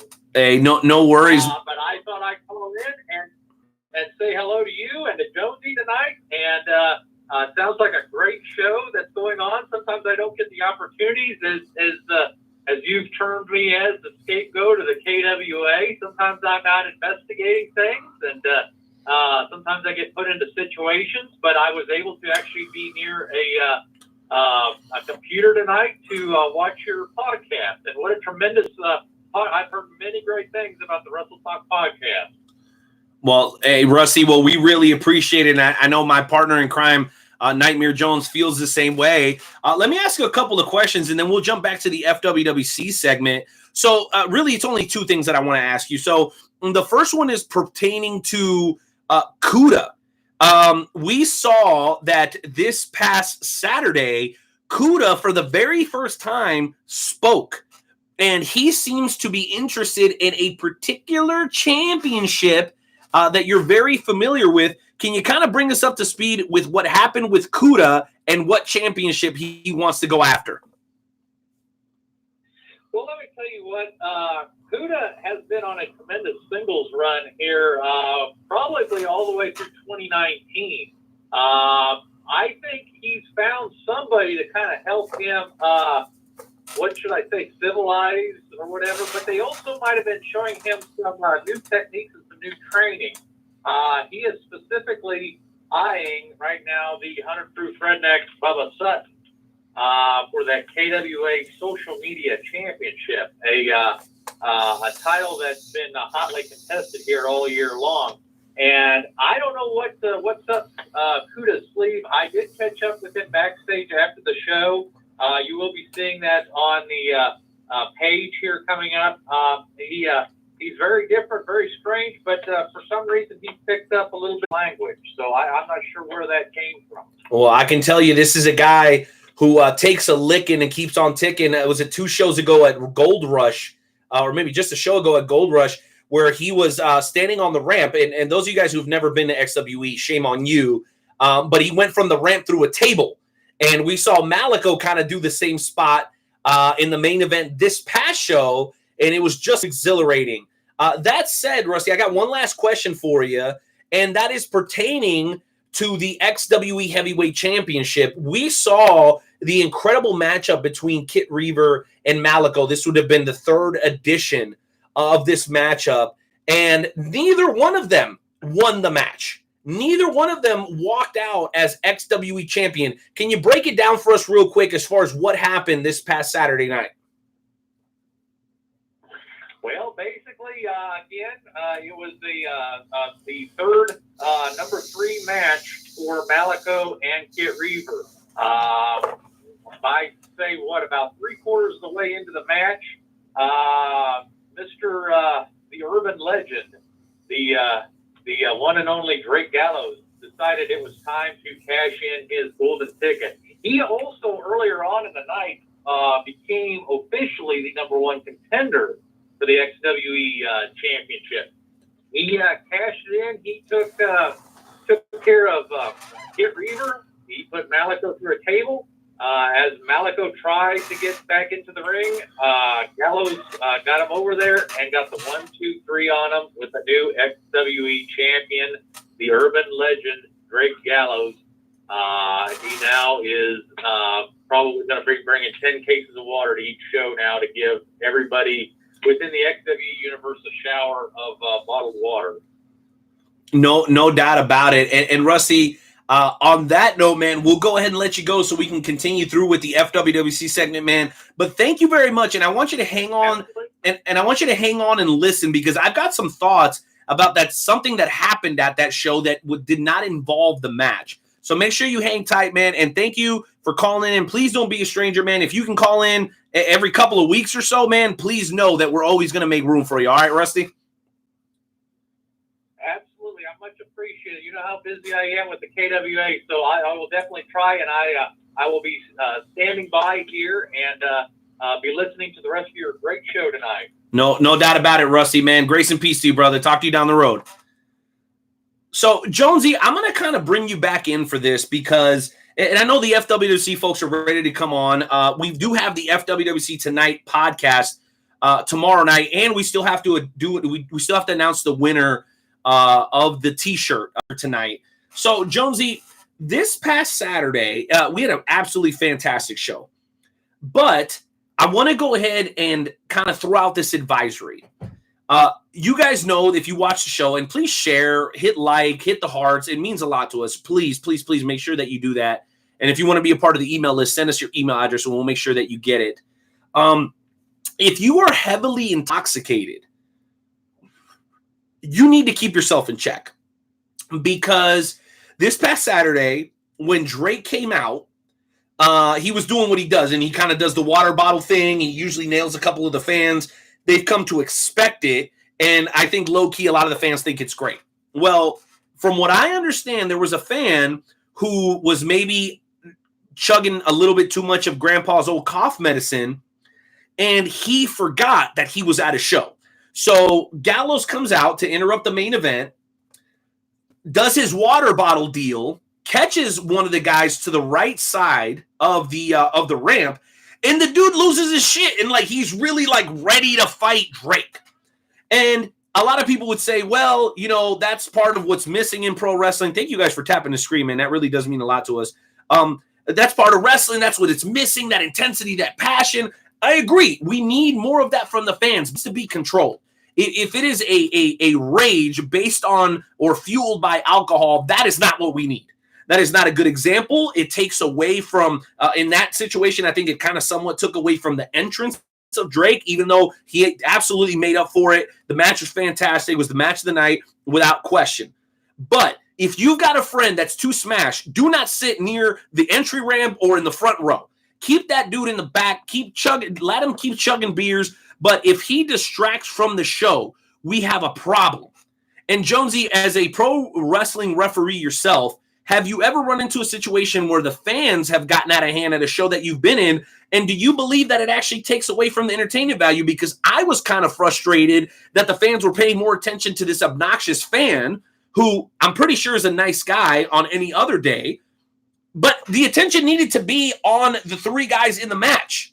And I know Reven was involved there with a little bit of the distraction and stuff like that. But when stuff like that happens, yeah, it's fodder. It gives us something to talk about every Wednesday here on the Wrestle Talk podcast. But ultimately, the focus should be on what's happening with the talent, not what's happening with the fans. I'm going to bring you back in here. We've got time for one more caller from the FWWC, and then we're going to transition over to Selina Majors. But, Jonesy, I got to get your thoughts on that, bro. What do you think? Absolutely. I cannot agree more. I have been part of wrestling shows where they had alcohol there, and alcohol definitely played a big part. I remember we were doing one show, and one of the wrestlers, he was a top heel. He comes out and he starts talking trash at the guy, and he said, you know, only in West Virginia can this guy date his own sister, and he was like instantly went like to jump over the barricade and followed the after the match. He followed the wrestler all the way back into the locker room. We had to stop him into the locker room, and then by the end of the night, they were totally cool. So it's just right. Well, listen, alcohol definitely plays. It does. Part. And when you have wrestling shows where they have alcohol, it definitely plays a big part in what you know. What can definitely happen? You got to be on your toes. No, you got to be on your toes. And let me say two things real quick. So we were talking to Victor Cortez of World Powerhouse last week. He said that he felt like his life was in danger leaving a show. That kind of heat is good heat because he beat up the babyface and they wanted to catch him outside the show, but it was not alcohol-fueled rage. So what happened with Victor is a little bit different than what happened here, but here's where I have to give a tremendous amount of credit. The security at XWE absolutely diffused the situation within seconds of it taking place. So if that is going to happen, that's why you have security in place. That's why you have guys that are keeping an eye on the crowd and not necessarily standing there with their arms crossed watching the show. So there was really no better way to handle it. This was no fault of XWE in any way, shape, or form. This was one individual who lacked self-control, and his buddies, who should have known that, should have kept him in check throughout the night. And listen, if you can't handle your liquor, then don't drink. Stop being a rookie. Stop being a lightweight. If that's not what you do, then don't do it. It just doesn't make any sense to me. And quite frankly, it can be very frustrating, even if it is just for 30 seconds when we've sat here for 3 hours waiting for the climax of this show, and then your dumb ass can't hold your liquor, and you take attention away from what really matters, and that is the talent inside the square circle. Don't do it. This isn't me calling out XWE, the security, because I'm part of the team. I consider myself to be part of the XWE team. This is me calling out some asshole on ringside, who, again, I'm sure is a pretty nice guy most every other day of the week. But let's just be frank. If you can't handle it, then don't drink. Stop being a jerk. You're embarrassing yourself. Okay, and don't do it, especially when it's the main event of the show or there's women involved. There's a certain amount of respect that has to be shown. We all saw the picture from a couple of weeks ago of the fan that was trying to rope Sasha Banks. I mean, what is wrong with people, bro? I personally believe that it's okay to have alcohol at wrestling shows. That's probably part of the reason that some of the wrestling in the 70s and 80s was so great, because the fans in the stands were absolutely on fire. But the security needs to do their job, and then there needs to be personal accountability. You need to keep yourself in check. That said, ladies and gentlemen, we got about a minute and a half for our last FWWC caller, and then we're bringing in a lady who I've been a fan of for quite a while. Some of you guys may have not even heard of her, but once you get to hear her tell her story, you're going to be like, wow, I need to do my research on Bambi. I need to do my research on Selina Major. So, Tank, I know we're letting you in here with just a couple of seconds, but we want you to come in with some heat and make an impact, man. What's on your mind tonight? Good. How you doing tonight? I just want to call in and let you all know that I am the FWC heavyweight champion on the blue brand. And there is one certain superstar who says he can't find me, he can't spot me, he doesn't know where I am. And that is the FWC Intercontinental Champion, Corbin Slater. Corbin Slater, if you cannot see me, then you are blind. You need to go get your eyes checked. I've been here, and I'm not going anywhere. And whenever you feel ready to cash in that Intercontinental Championship, go ahead. You will not be getting the FWC Heavyweight Championship from my hand.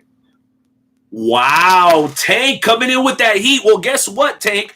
I got to go ahead and break some news here to you. Intern Timmy, why don't you cue up that breaking news, because we have some tremendous news for our buddy Tank right here on the Wrestle Talk Podcast, episode 265. Intern Timmy, hit the drop, baby. That's right, ladies and gentlemen. Tank, a.k.a. Chris Miller, we want to congratulate you because you, sir, are the winner of a brand new, never-before-worn Young Bucks t-shirt. You want to know why? You want to know why? Here's why. You, sir, did what you were asked to do. You went on Twitter, you retweeted, you hearted, and you commented on the short 50-second snippet commercial that we put out for tonight's episode promoting both Luchadora, Serpentine, and Selina Major. So, sir, congratulations to you. We will have the t-shirt delivered within 7 to 10 days. We want to thank you for supporting the Wrestle Talk podcast, man. There's a reason that we are one of the biggest podcasts in the country, definitely the biggest one in the Midwest, man. Any thoughts on being our winner tonight? As you know, my entrance theme song is Be Humble by Kendrick Lamar. You just got to stay humble, man.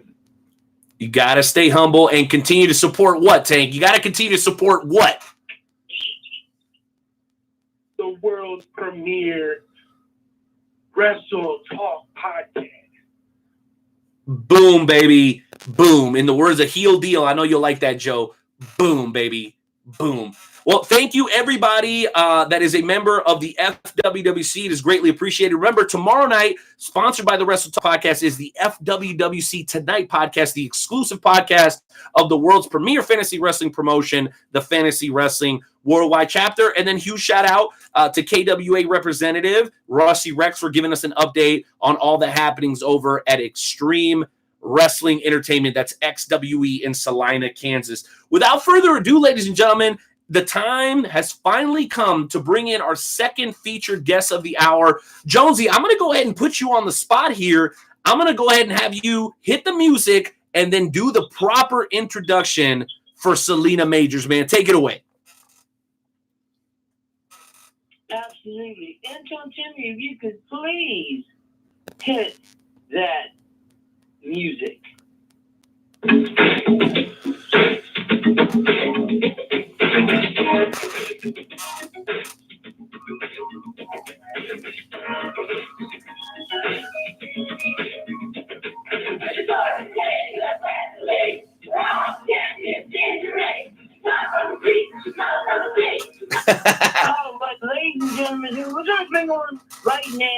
is a woman that needs really no introduction. She is Women of Wrestling's head trainer, Selina Majors. She comes from Stone Mountain, Georgia, the same place that Jake the Snake Roberts came from. When she started, women were just startup matches, never the main event. How things have changed, ladies and gentlemen. She has never let her pride in professional wrestling get her abilities down.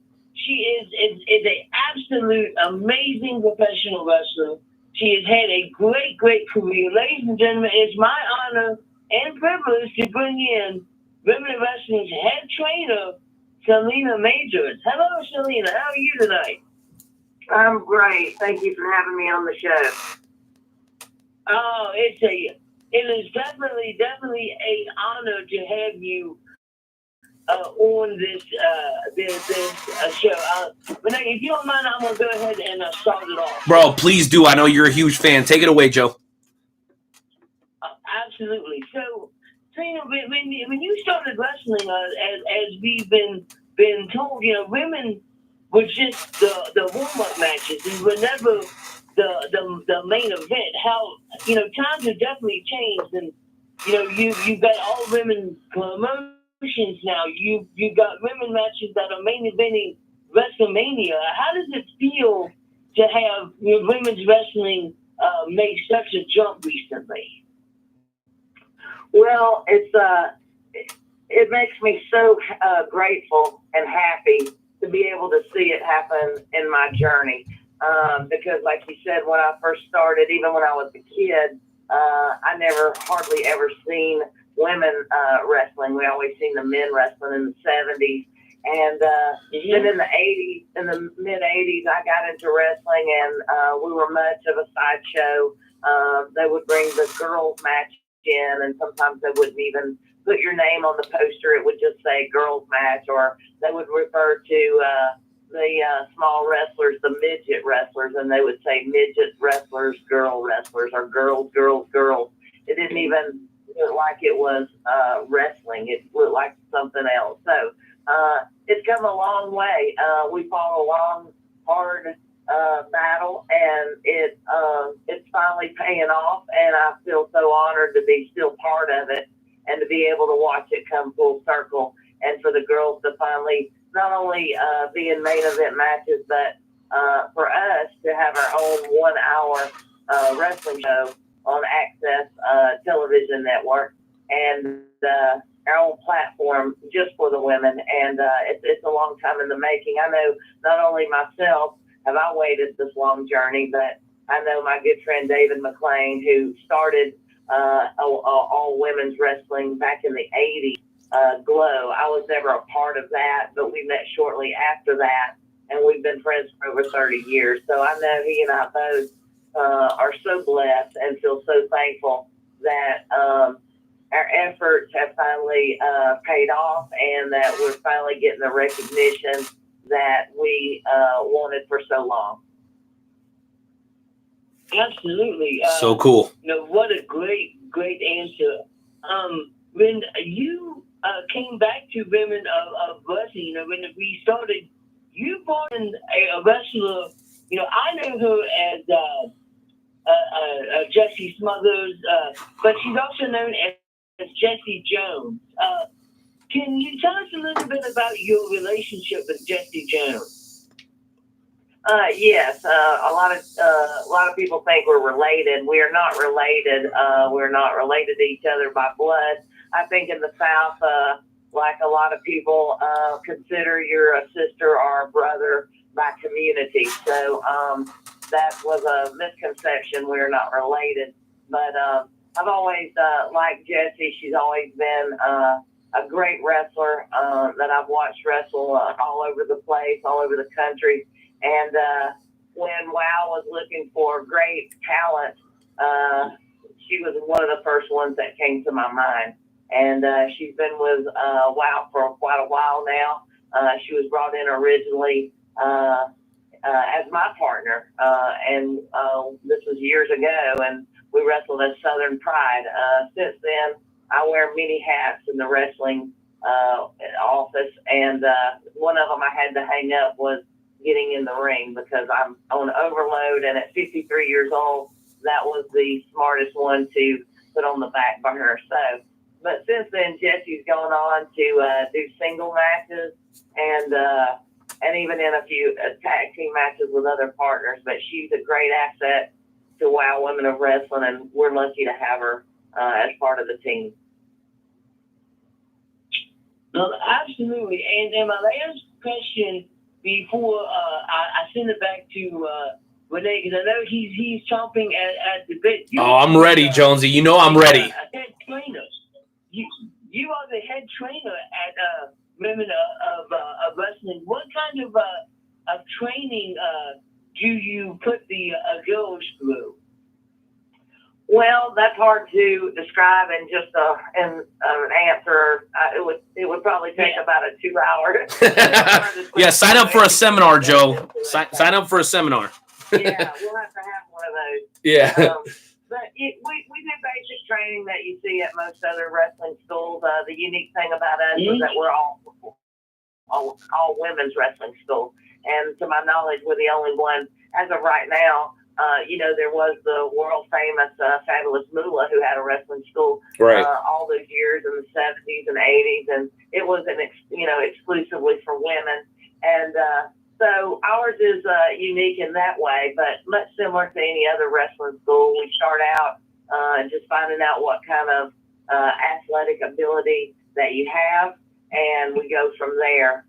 We go through a series of rolls and tumbles and just getting you used to feeling what the ring feels like and the ropes. We hit the rope. Then we advance to drills, different sort of drills that, each girl will go through. And then, finally we go to the basics and we learn wrestling holds and maneuvers, which is much like the amateur wrestling, which is, counters and reversals. And I think it's very important to know your basics. When we started scouting talent, I was amazed to find that some of the independent girl wrestlers that had wrestled all over the place, a few of them had come to our school, and they were great at jumping off the top rope and doing all these athletic maneuvers. But when it came to reversing lock or a hammerlock, they didn't really know where to start. And I didn't want that art to be lost and forgotten, because that is the name on the marquee is wrestling. And I feel very strongly to know your fundamentals and to know all your basics. And if you're put in a wrestling hole, you should automatically know how to counter it, how to get out of it, how to smoothly transition. So we spend a lot of time on basics, and then we just go from there. We have a great time. We have girls that have never been in the wrestling ring ever in their life, step in it for the very first time. And we have girls that tried to get into the wrestling profession and maybe was slightly successful, but they're coming to WOW to further their wrestling career and endeavor. Absolutely, great answer. Once again, it's all about the chain wrestling. Chain wrestling is like the number one thing that you learn when you start being a professional wrestler. I know all that just being a professional referee myself. Renee, why don't you come in here with whatever question that you have, sir? Because I know you have a bunch. No, I do, and I hope to God that they're good ones, because I've been thinking about this interview for a while. So, Selina, again, thank you for being on the show today. I know you're super duper busy. The folks over at WOW are easy to work with. Our correspondence has been great, and they threw you at us because they knew that we were looking for somebody that goes beyond just your expertise inside the ring. And that's kind of what I want to touch on a little bit, because a lot of people maybe don't know about you prior to WOW. In doing my research and in being a fan of kind of old school wrestling, I saw that you spent a lot of time down in the South, and you got to fight some pretty badass people. I don't know how often you get to tell these stories, but I'm 35, Joe's in his late 30s, so we kind of go back a little bit further than maybe your typical podcaster. One name came up when I was doing some research and some of the people that you had an opportunity to work with, and that name is Luna Vachon. A lot of people will remember her as the manager for Shawn Michaels, and a lot of people will remember her for her work really throughout the country, but particularly in the South. Can you maybe recall an experience, whether it be in or outside the ring, when you had an opportunity to work with the fabulous, super duper talented and beautiful Luna Vachon? Yes, I've got a lot of memories of Luna Vachon. When I first started out in wrestling, she was one of the very first ones that I started having a series of matches with, and we wrestled all over. We went to a big event called World of Wheels with Gordon Soley and Joe Pedicino and Bonnie Blackstone, and did a wrestling show at that event, and it was with Luna Vachon. And I had great respect for her. I knew her background and her history and her family ties, and it was such an honor to not only get in the ring with her, but to actually be an acquaintance of hers outside the ring. And in the wrestling business, you know, you do have some friends and sisterhood, and she was one of the ones that was very nice to me, and we had a lot of hard fought matches. She was full on strong style. There was no holding back in the ring. Real stiff. Yeah. So, but a lot of respect, and she was one of the ones that she tried to bring up the new girls. She didn't try to hold them down. She was always friendly to help me get other bookings and to put my name out there. And just a very kind soul, and I hate that she's no longer with us. It's a tragedy that she's not, but a beautiful person, and lots of respect inside the ring for her.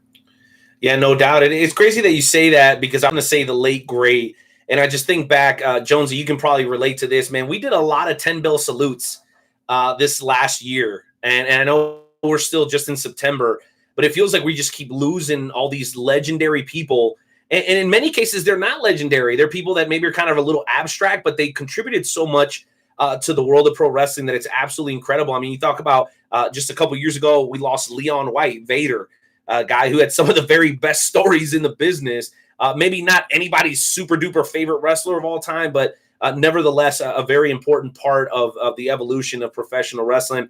Selina, throwing it back to you, I know you said that you developed these relationships with people not only inside the ring, but outside the ring. Would you be able to share with us maybe a couple of more of what I like to call your drinking buddies in the wrestling business, whether it be, you know, a couple of the guys or girls that you like to hang out with now after shows, or maybe looking back in the day? You know, we're talking to a girl from Stone Mountain, Georgia, so I know you've got more than a couple of stories from the road. Yeah, well, we all try to stay in touch now. When you get older, grudges dismiss themselves.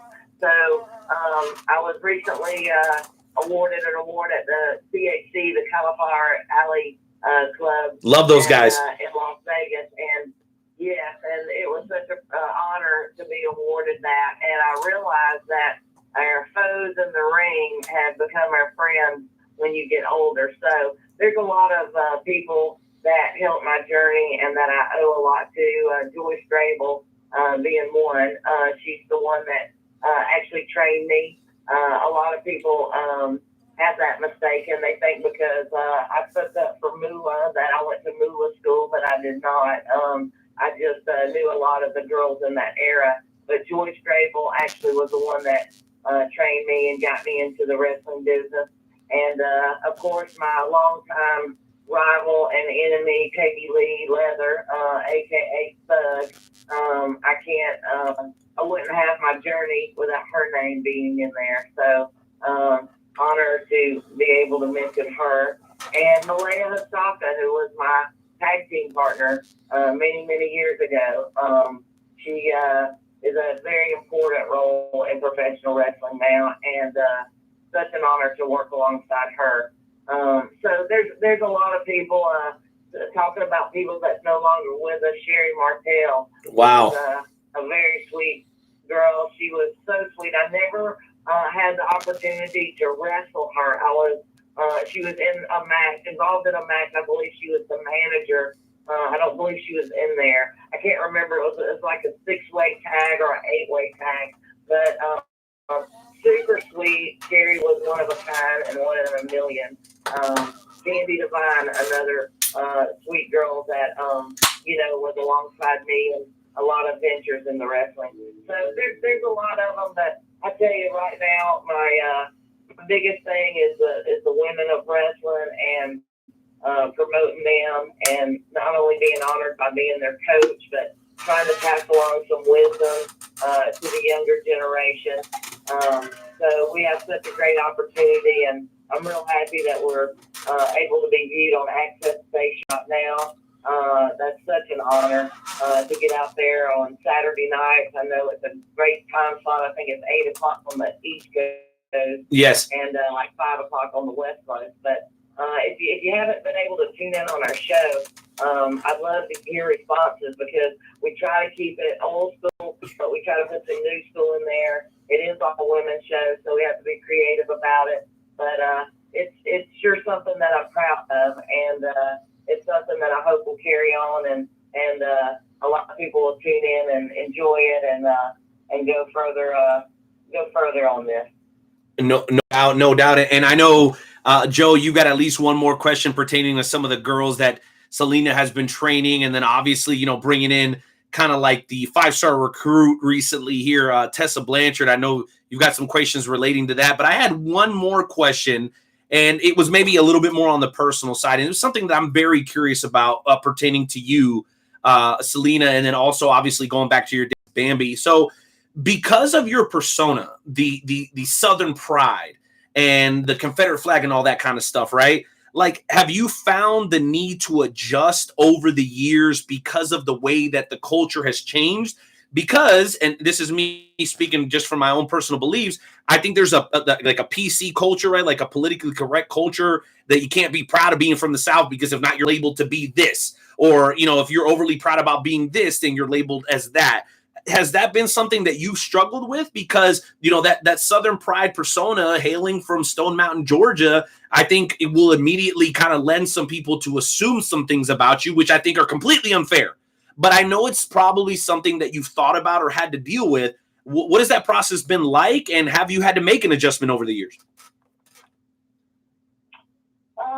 Yeah, unfortunately, that's a little, it brings sadness when we have to talk about it, because that is something, when I got into the wrestling business, I think it was around 1986, part of my outfit and persona was the Confederate flag. And great look, by the way. I thought it was a great look for you. Well, thank you. I grew up watching the Fabulous Freebirds, who also supported that look, and being from the South and loving Leonard Skinner, the band that I grew up listening to, and that was a big kind of trademark of their look. I grew up thinking nothing, was wrong with it. Didn't think anything about it. But the culture and social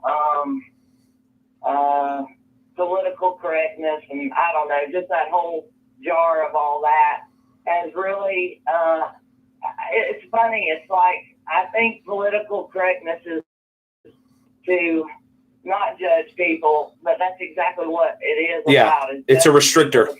Yeah. So, like you said, somebody that might see a picture of me from the 80s and would just think something totally different. So, it's sad that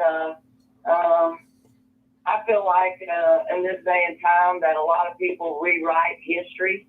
I think that they don't get the clear picture of the meaning of things and the reason why people are passionate about different things. I think that instead of judging people for something that you don't know anything about, that you should get to know the person and find out what it is that you don't understand about them. Try to get to know it and try to understand it. I even went, not just as recently as back in the day, like 20 years ago. That seems recently to me, but I wanted to support that same look, and I was told not to. You can't do that. You can't wear that now. You can't look that way.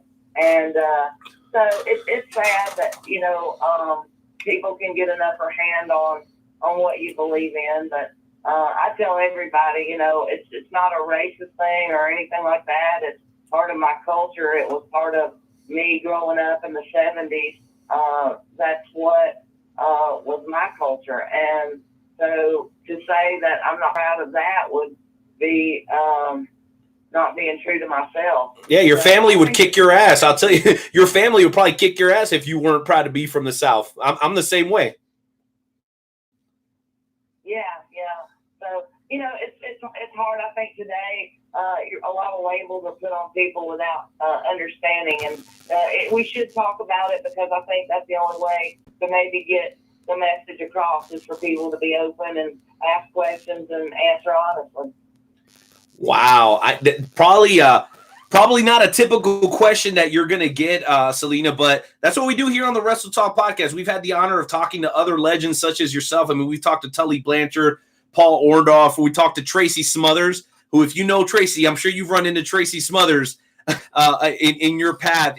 He's kind of like you, right? He's very much where he's from, and he's very proud of it. And we love that. And that's what it's about. It's about acceptance. Okay. It's not just what's popular today and who should be included today. It's about all of us having a voice and making sure that everybody respects where we're from in our heritage. Jonesy, I'm going to go ahead and throw it to you, man, for the final questions of this segment. Absolutely.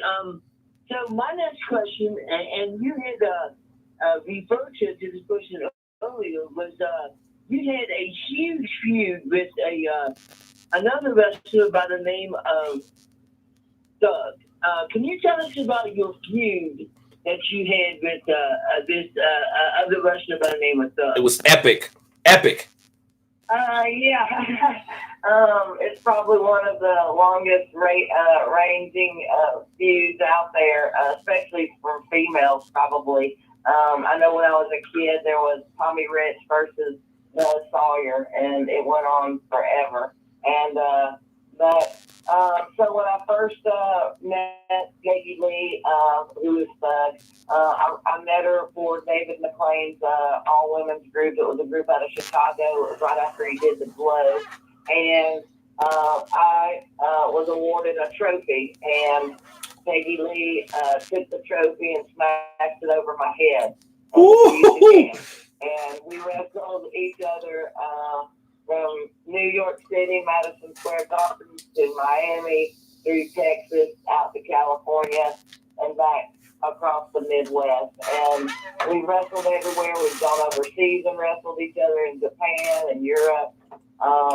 All I can say is that there's some feuds that never die and last forever. And I hope that people were entertained and loved it as much as I loved it. And that's about it on that. This, by the way, guys, this was like the female version of Undertaker versus Mankind. I'm just telling you guys right now. You guys look that up. Just look up Bambi versus Thug, and you guys will see everything. Or trust me, look it up. Jonesy, what's your final question tonight, man? And my final question is I know that you said that you have hung up your wrestling boot, but is there an itch for Selina Majors to get into the wrestling ring just one more time? Good question. Oh, there's always that itch. I mean, I wouldn't be a human and be a professional wrestler to tell you any differently. Unfortunately, I wear so many hats here at WOW that I barely can do the jobs that I have, much less being able to prepare for a match. And I am 53 years old. I tell a lot of people I'm very proud of my age. So, if I'm going to do it, I need to do it in the next few years, or I probably will close that window. But, of course, I love it when I'm there at the matches and I'm peeping out the door and running all over the place at the live event. I feel like a kid out in the audience again. And so would it be great to get back in there one last time? You know it would. Will it happen? I don't know. We'll have to wait and see. Ooh, good question, Joe. Great question. I'm going to be a little selfish here, and hopefully the fine folks, Joanna and Aaron over there, don't get mad at us. they're good people over that. Wow. But I got to sneak in one more question. So, Selina, I got to ask you. So, you brought in the top five, actually, the 5-star recruit in Tessa Blanchard. Did she change the culture of your guys' locker room to any extent? Because a lot of people would contend that she is the best women's wrestler on the planet, right there alongside Charlotte Flair. I'm curious, how was that when she came on board with you guys? Was there a shift there? Did the intensity of the locker room go up a little bit, or was it business as usual? Well, we're always professional at WOW, and I'll tell you, one of the things about Tessa, and I don't know a lot of people that may know this because the more and more people get to know about her, the more that the story is out. But she was trained by a guy named George South down in South Carolina, and South Carolina, North Carolina, around the Charlotte area, I think. And he's a good friend of mine. I've known George for a long time. He was on a lot of shows with me throughout my years. He ran a lot of shows and booked me on the shows. I think he booked a few of the Peggy Lee and Vanby feuds a few times. But I knew him, and I know him, and he had given me a call, and he told me he was training Tessa. And this is when she first started out. And we watched, and we kept an eye on her, and you know, we felt like it was the right time to bring her in, and we brought her in, and she is phenomenal. She has an athletic ability that matches very few people in women's wrestling today. And so I feel very honored that we were able to bring her to WOW. And there's some great matches that she has in store for everybody that's tuning in to watch our show on Access. We put her up against some of the very best that we can find. Serpentine. And so we just had Serpentine on the show in the first hour. So, yeah, that was a great match. That was a tremendous match. And you'll see more. I'm not sure. I don't want to let the cat out of the bag. I don't know what everyone's seen, and I'm not up to date on it. But I will say that there's matches that you've seen that's terrific, and there's some that you hadn't seen yet that's probably even better. So I'm so thankful and so blessed that we have Tessa Blanchard. She is one of the very best. I think her in-ring ability, I'd put it up against anybody, Charlotte Flair, Becky Lynch, any of them. She is going to be, her name tag here in WOW is the Born Legend. And I really believe that she will make her mark in professional wrestling, and that her name will go down in history as always being one of the very best. So we're lucky to have her. So, well, and I'll tell you what, to me, that sounds like, well, I tell you what, that sounds like, to me, like your answer is yes. Tessa did take the level of competition to another level. And another match that I can personally speak to is her match against Santana Garrett, who is now over at NXT.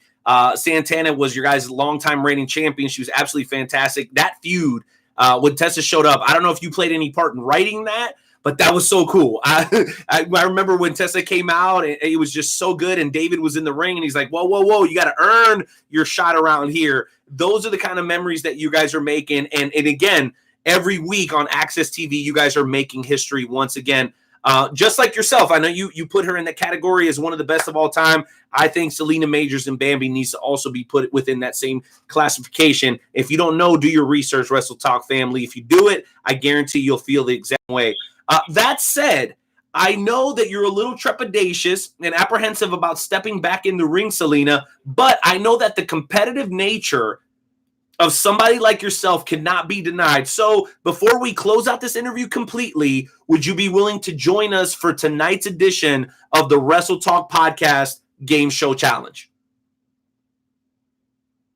Oh, I don't know. What is that? I'm not sure what that is. Well, our host, Nightmare Jones, will explain the rules. Nightmare Jones, go ahead and hit the music, give us the rules, and let's go ahead and let's get this match started, baby.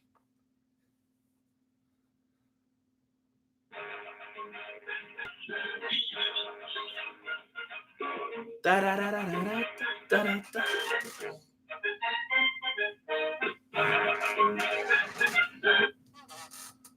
da. this week's installment of the world famous Wrestle Talk Podcast Game Show Challenge. Tonight's contest is scheduled for the best 2 out of 3 falls. Our contestants are the Night Owl Renee Martinez and the trainer of Women of Wrestling, Selina Majors. In a few moments, I'm just going to ask you 3 questions about a particular professional wrestling topic. Whenever you think you know the answer, just shout out your answer. The first person to win 2 falls will win tonight's Game Show Challenge. Tonight's podcast category challenge is titled Happy Birthday to Her. I will give you background information to 3 female wrestlers who have birthdays in the month of September. When you think you know who I'm talking about, just shout out your answers. So I'll give you a couple clues, and you just shout out your answers. Just for fun, here is one question. This wrestler celebrates her birthday on September 29th. She held the Dream Wave Wrestling and Pro Wrestling Gorilla Tag Team Championships with Joey Ryan as the world's cutest tag team. She is the #1 contender to the NXT Women's Championship and is the wife of Johnny Gargano. I know who you're thinking of. It's not Kylie Ray. It's Johnny Gargano's wife. I can see her face. What is her name? Oh, jeez Louise. She's Candice LeRae. Candice LeRae. Okay. So that was the sample, right? That was just the test question. That was just the sample. Okay, so Selina, are you ready? I'm ready. Let's do it. Thank you for using Blog Talk Radio. Goodbye. All right. So this is officially Florida versus Georgia, and I am a Seminoles fan. I will go ahead and admit it right here, Bambi. I am a Seminoles fan, and you're from Georgia. So this is a Georgia-Florida beef we got going right here, and Florida's coming out on top. I'm telling you right now.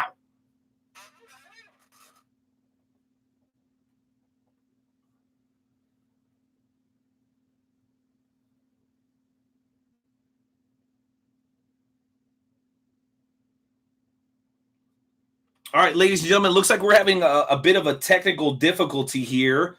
Let me make sure that we're still here. Selina, can you hear me?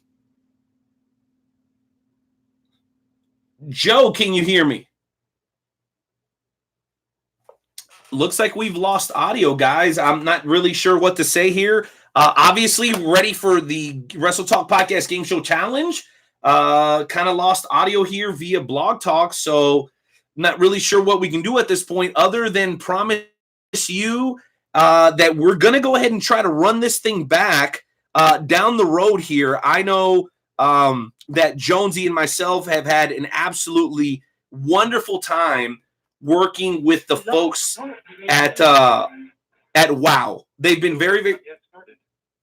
No, I guess not. I guess we're not getting back in. So anyway, guys, we've had a wonderful time working with WOW Women of Wrestling. Going to figure out kind of what's going on with the technical difficulties, but we're going to try to set up part 2 of this interview with Selina Majors, a.k.a. Bambi, the absolute, without a shadow of a doubt, female pro wrestling legend, okay? We're going to try to do that for you guys because we are here to provide in-depth conversation pertaining to professional wrestling, whether you're a referee, a manager, an in-ring worker, or just a fan. We're going to give you a platform to express yourself here on the Wrestle Talk cast. So that's going to go ahead and conclude episode 265 of the WTP. Thank you to Serpentine, Luchadora. Thank you to Selina Majors. Thank you to Nightmare Jones and everybody else who took the time to call in today. Without a shadow of a doubt, this is one of my favorite shows ever, even though we had to have this unfortunate, abrupt ending. Thank you guys for being here. Make sure you check out WrestleTalkPodcast.com 24/7 for all the information that you need. Again, that's WrestleTalkPodcast.com. We are there all the time, 24/7. Press releases, videos, updates on who our upcoming guests are, and old school episodes. They're all there, right there for you guys, the members of the Wrestle Talk family. I am the Night Owl signing off on behalf of WOW Women of Wrestling, Nightmare Jones, and yours truly, the Night Owl. We will hopefully catch you guys down the road. Peace.